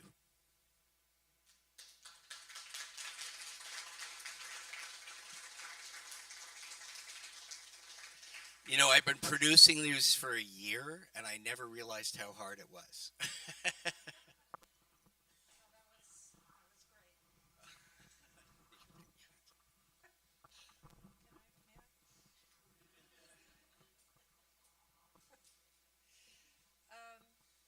So, why do you use black and white photography? I don't use black and white photography exclusively. It's this show is black and white, except for one image. I have one image at the beginning of the show, which is that picture of me, the sort of Friedrich-like self-portrait, because that one is meant to play to the romantic sublime. And by sublime, I don't mean that the image is sublime. I just mean that's what the turf I'm working on. And so the rest of the images are gothic, and so the black and white I thought spoke to that. I thought it might also have to do with your experiences with filmmaking, and that black and white images are often, they seem to suggest some kind of otherworldly realm and something that is as much in the imagination maybe as in the real world. So well, I think that's true, and I think that you've also described the gothic. Right, the gothic is an imaginary world. It's a dark world, but yeah, I think that's right.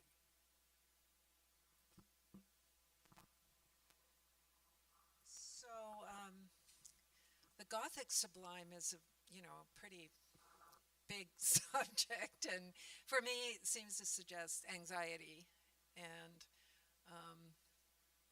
again a kind of inner world that is unsettled, and you have a lot of fog, and you have these kind of tall trees. And I wondered if, in a more literal sense, that you're thinking about the site itself and as a anxious space. It is obviously a very contested terrain with many fraught histories, many that have not yet been told. And it also has a lot of disturbances that are ongoing, like tree killing moth infestations and other things that the park itself is not like in some sort of perfect stable state. The park is never in a perfect, stable state. The park is. I'm going to stand up again. The park is this idea of a pristine park is ridiculous. The park is always in transition. The Crown took it over in the mid 19th century and got rid of a huge settlement, hoi hoi. So I agree that there's an environmental threat happening, but the park is always changing and shifting, and it's been a place of human habitation for over 3,000 years. So I think that we have to, when we think about the park, we need to be thinking about the whole planet, but the park is always changing.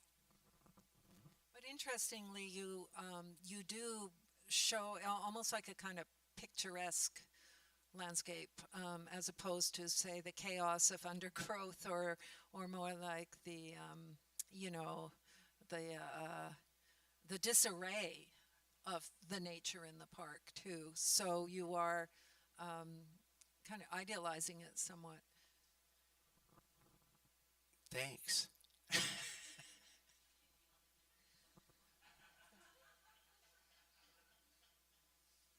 Okay, I guess I should be better at asking questions instead of make it. Okay. Do we have any questions here? I suppose, to fully answer your question, I guess I'm idealizing the abyss. That in the photographs, I do. There is a kind of idealization, but I want to evoke that feeling that I had when I took the photographs, and then even more later when I looked at the photographs. There's an expression in filmmaking that you make your film 3 times. Once when you write it, once when you direct it, once when you cut it. And I feel that's true of photography as well. And so I had a real sense of, I had a very much of a different experience as when I was shooting the films. It was almost like I was experiencing the absolute height of the romantic sublime. It was beautiful. Like the joy of being in Stanley Park, taking photographs, waiting for these conditions for years. Like I've been shooting in the park for 30 years.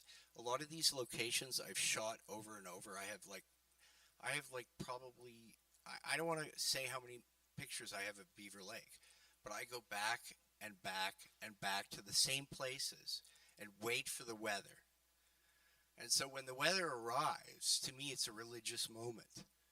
And so the first part of my process really is a kind of religious exaltation that is like the romantic sublime. And then I look at the stuff and there's just confusion, which is like making features. Because when you make a feature, when you first look at your first rough cut, it's like you're like, what the hell is going on? Thanks, Ratish, for making me find the light. And then you do a kind of forensic accounting where you look at your cut and you try to understand what's working, what's not working. You compare it to the script. Often you work with an editor so other people can look at it, because you always see what you see in your head. And so at that point, I showed the photographs, just like with the film, I would show it to an editor. I would show the photographs to some of my close colleagues. I worked very closely with Mark Lewis on a number of projects, and still am. And my wife, Sandra Tomps, who's my filmmaking partner and a prof at UBC, and she's those two are huge influences. So I would show them that, and then I would think about it for a long time. And then once I figured it out, at some point I realized that what I was going for was that gothic sublime, not the romantic sublime. Then I knew what to do, which was to wait for the weather. Right? So I spent, once I had the intellectual breakthrough, I waited for the weather, and it came on November in 2022, and all those shots were essentially from that day.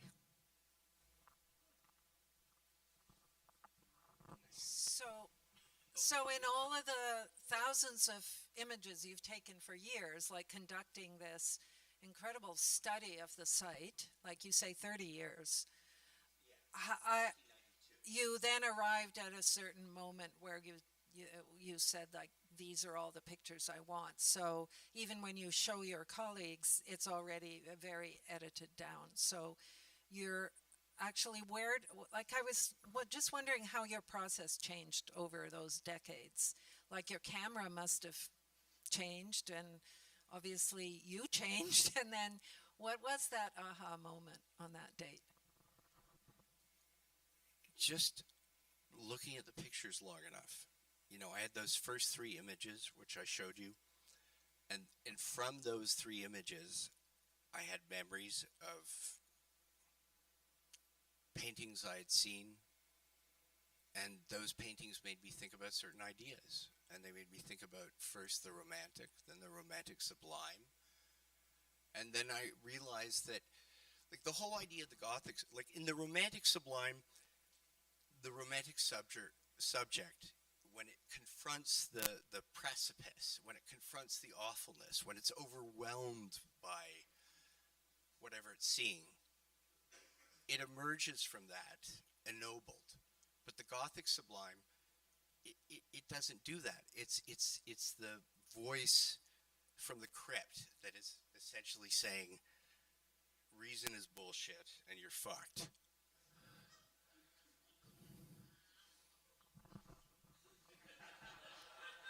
Sure. That's one way of. Are there any more questions?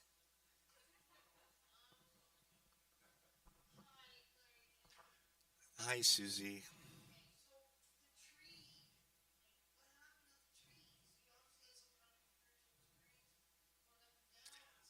Well, actually, I have a spiritual experience every time I go into the park. Well, not every time, but if I'm too distracted. But I mean, this is the thing: is that, you know, the Gothic cathedrals apparently look like they do because they were trying to look like the clearings of um, in forests where druids would worship, and so that's why Gothic cathedrals have those shapes. And if you go into them and you look at them, you can see it's like you're inside a forest. And so, you know, pagans. Anyway, does that answer your question?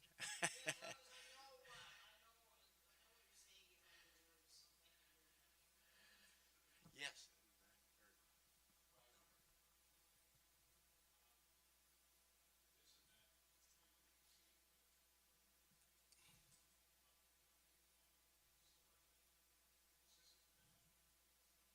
Yes, of course. But boy, I'm going to cut all of those shitty parts with me in it.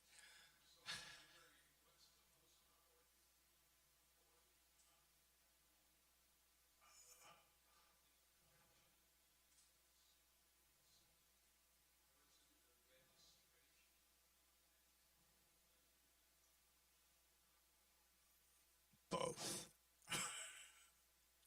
And that's an honest answer. I said both. I hope that this event is building culture in Vancouver and creating a platform for artists, including you. This is our first anniversary. I hope we're doing something. So I do hope the event registers. At the same time, I find great pleasure in what we do. Well, now I'm pointing to my work. In my head, I was pointing to yours. Helga, could you get me out of this? Well, the event is a film.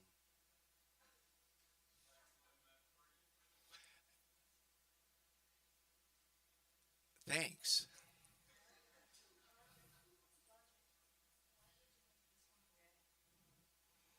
It's the last one in the sequence. It's called The Way Back to Hoi Hoi. Hoi Hoi was the biggest settlement in Stanley Park before the First Nations communities were evicted. Um, it seems like the path back to Hoi Hoi is red.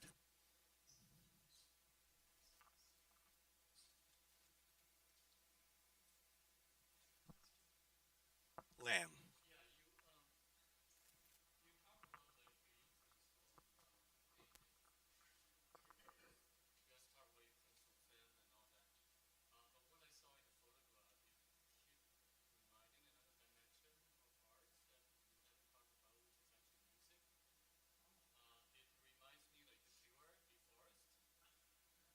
Thank you.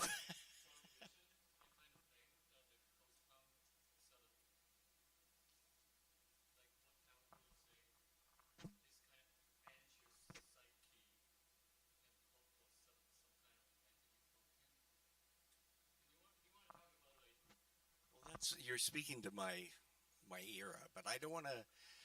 We're getting late. You know, I lived that. I lived The Cure. I lived all those bands. I made music videos for a bunch of bands like Tragically Hip and Maestro Fresh West and Bare Naked Ladies. And I was particularly obsessed with the sort of harder edge of new wave. And I believe that you're right. You picked up something. At the same time, I was somebody as a child. I was a painting geek. I you know, I spent time with galleries and with art books when I was little, and the two together, I think, are where my aesthetic comes from. So, yeah, and let's wrap it up.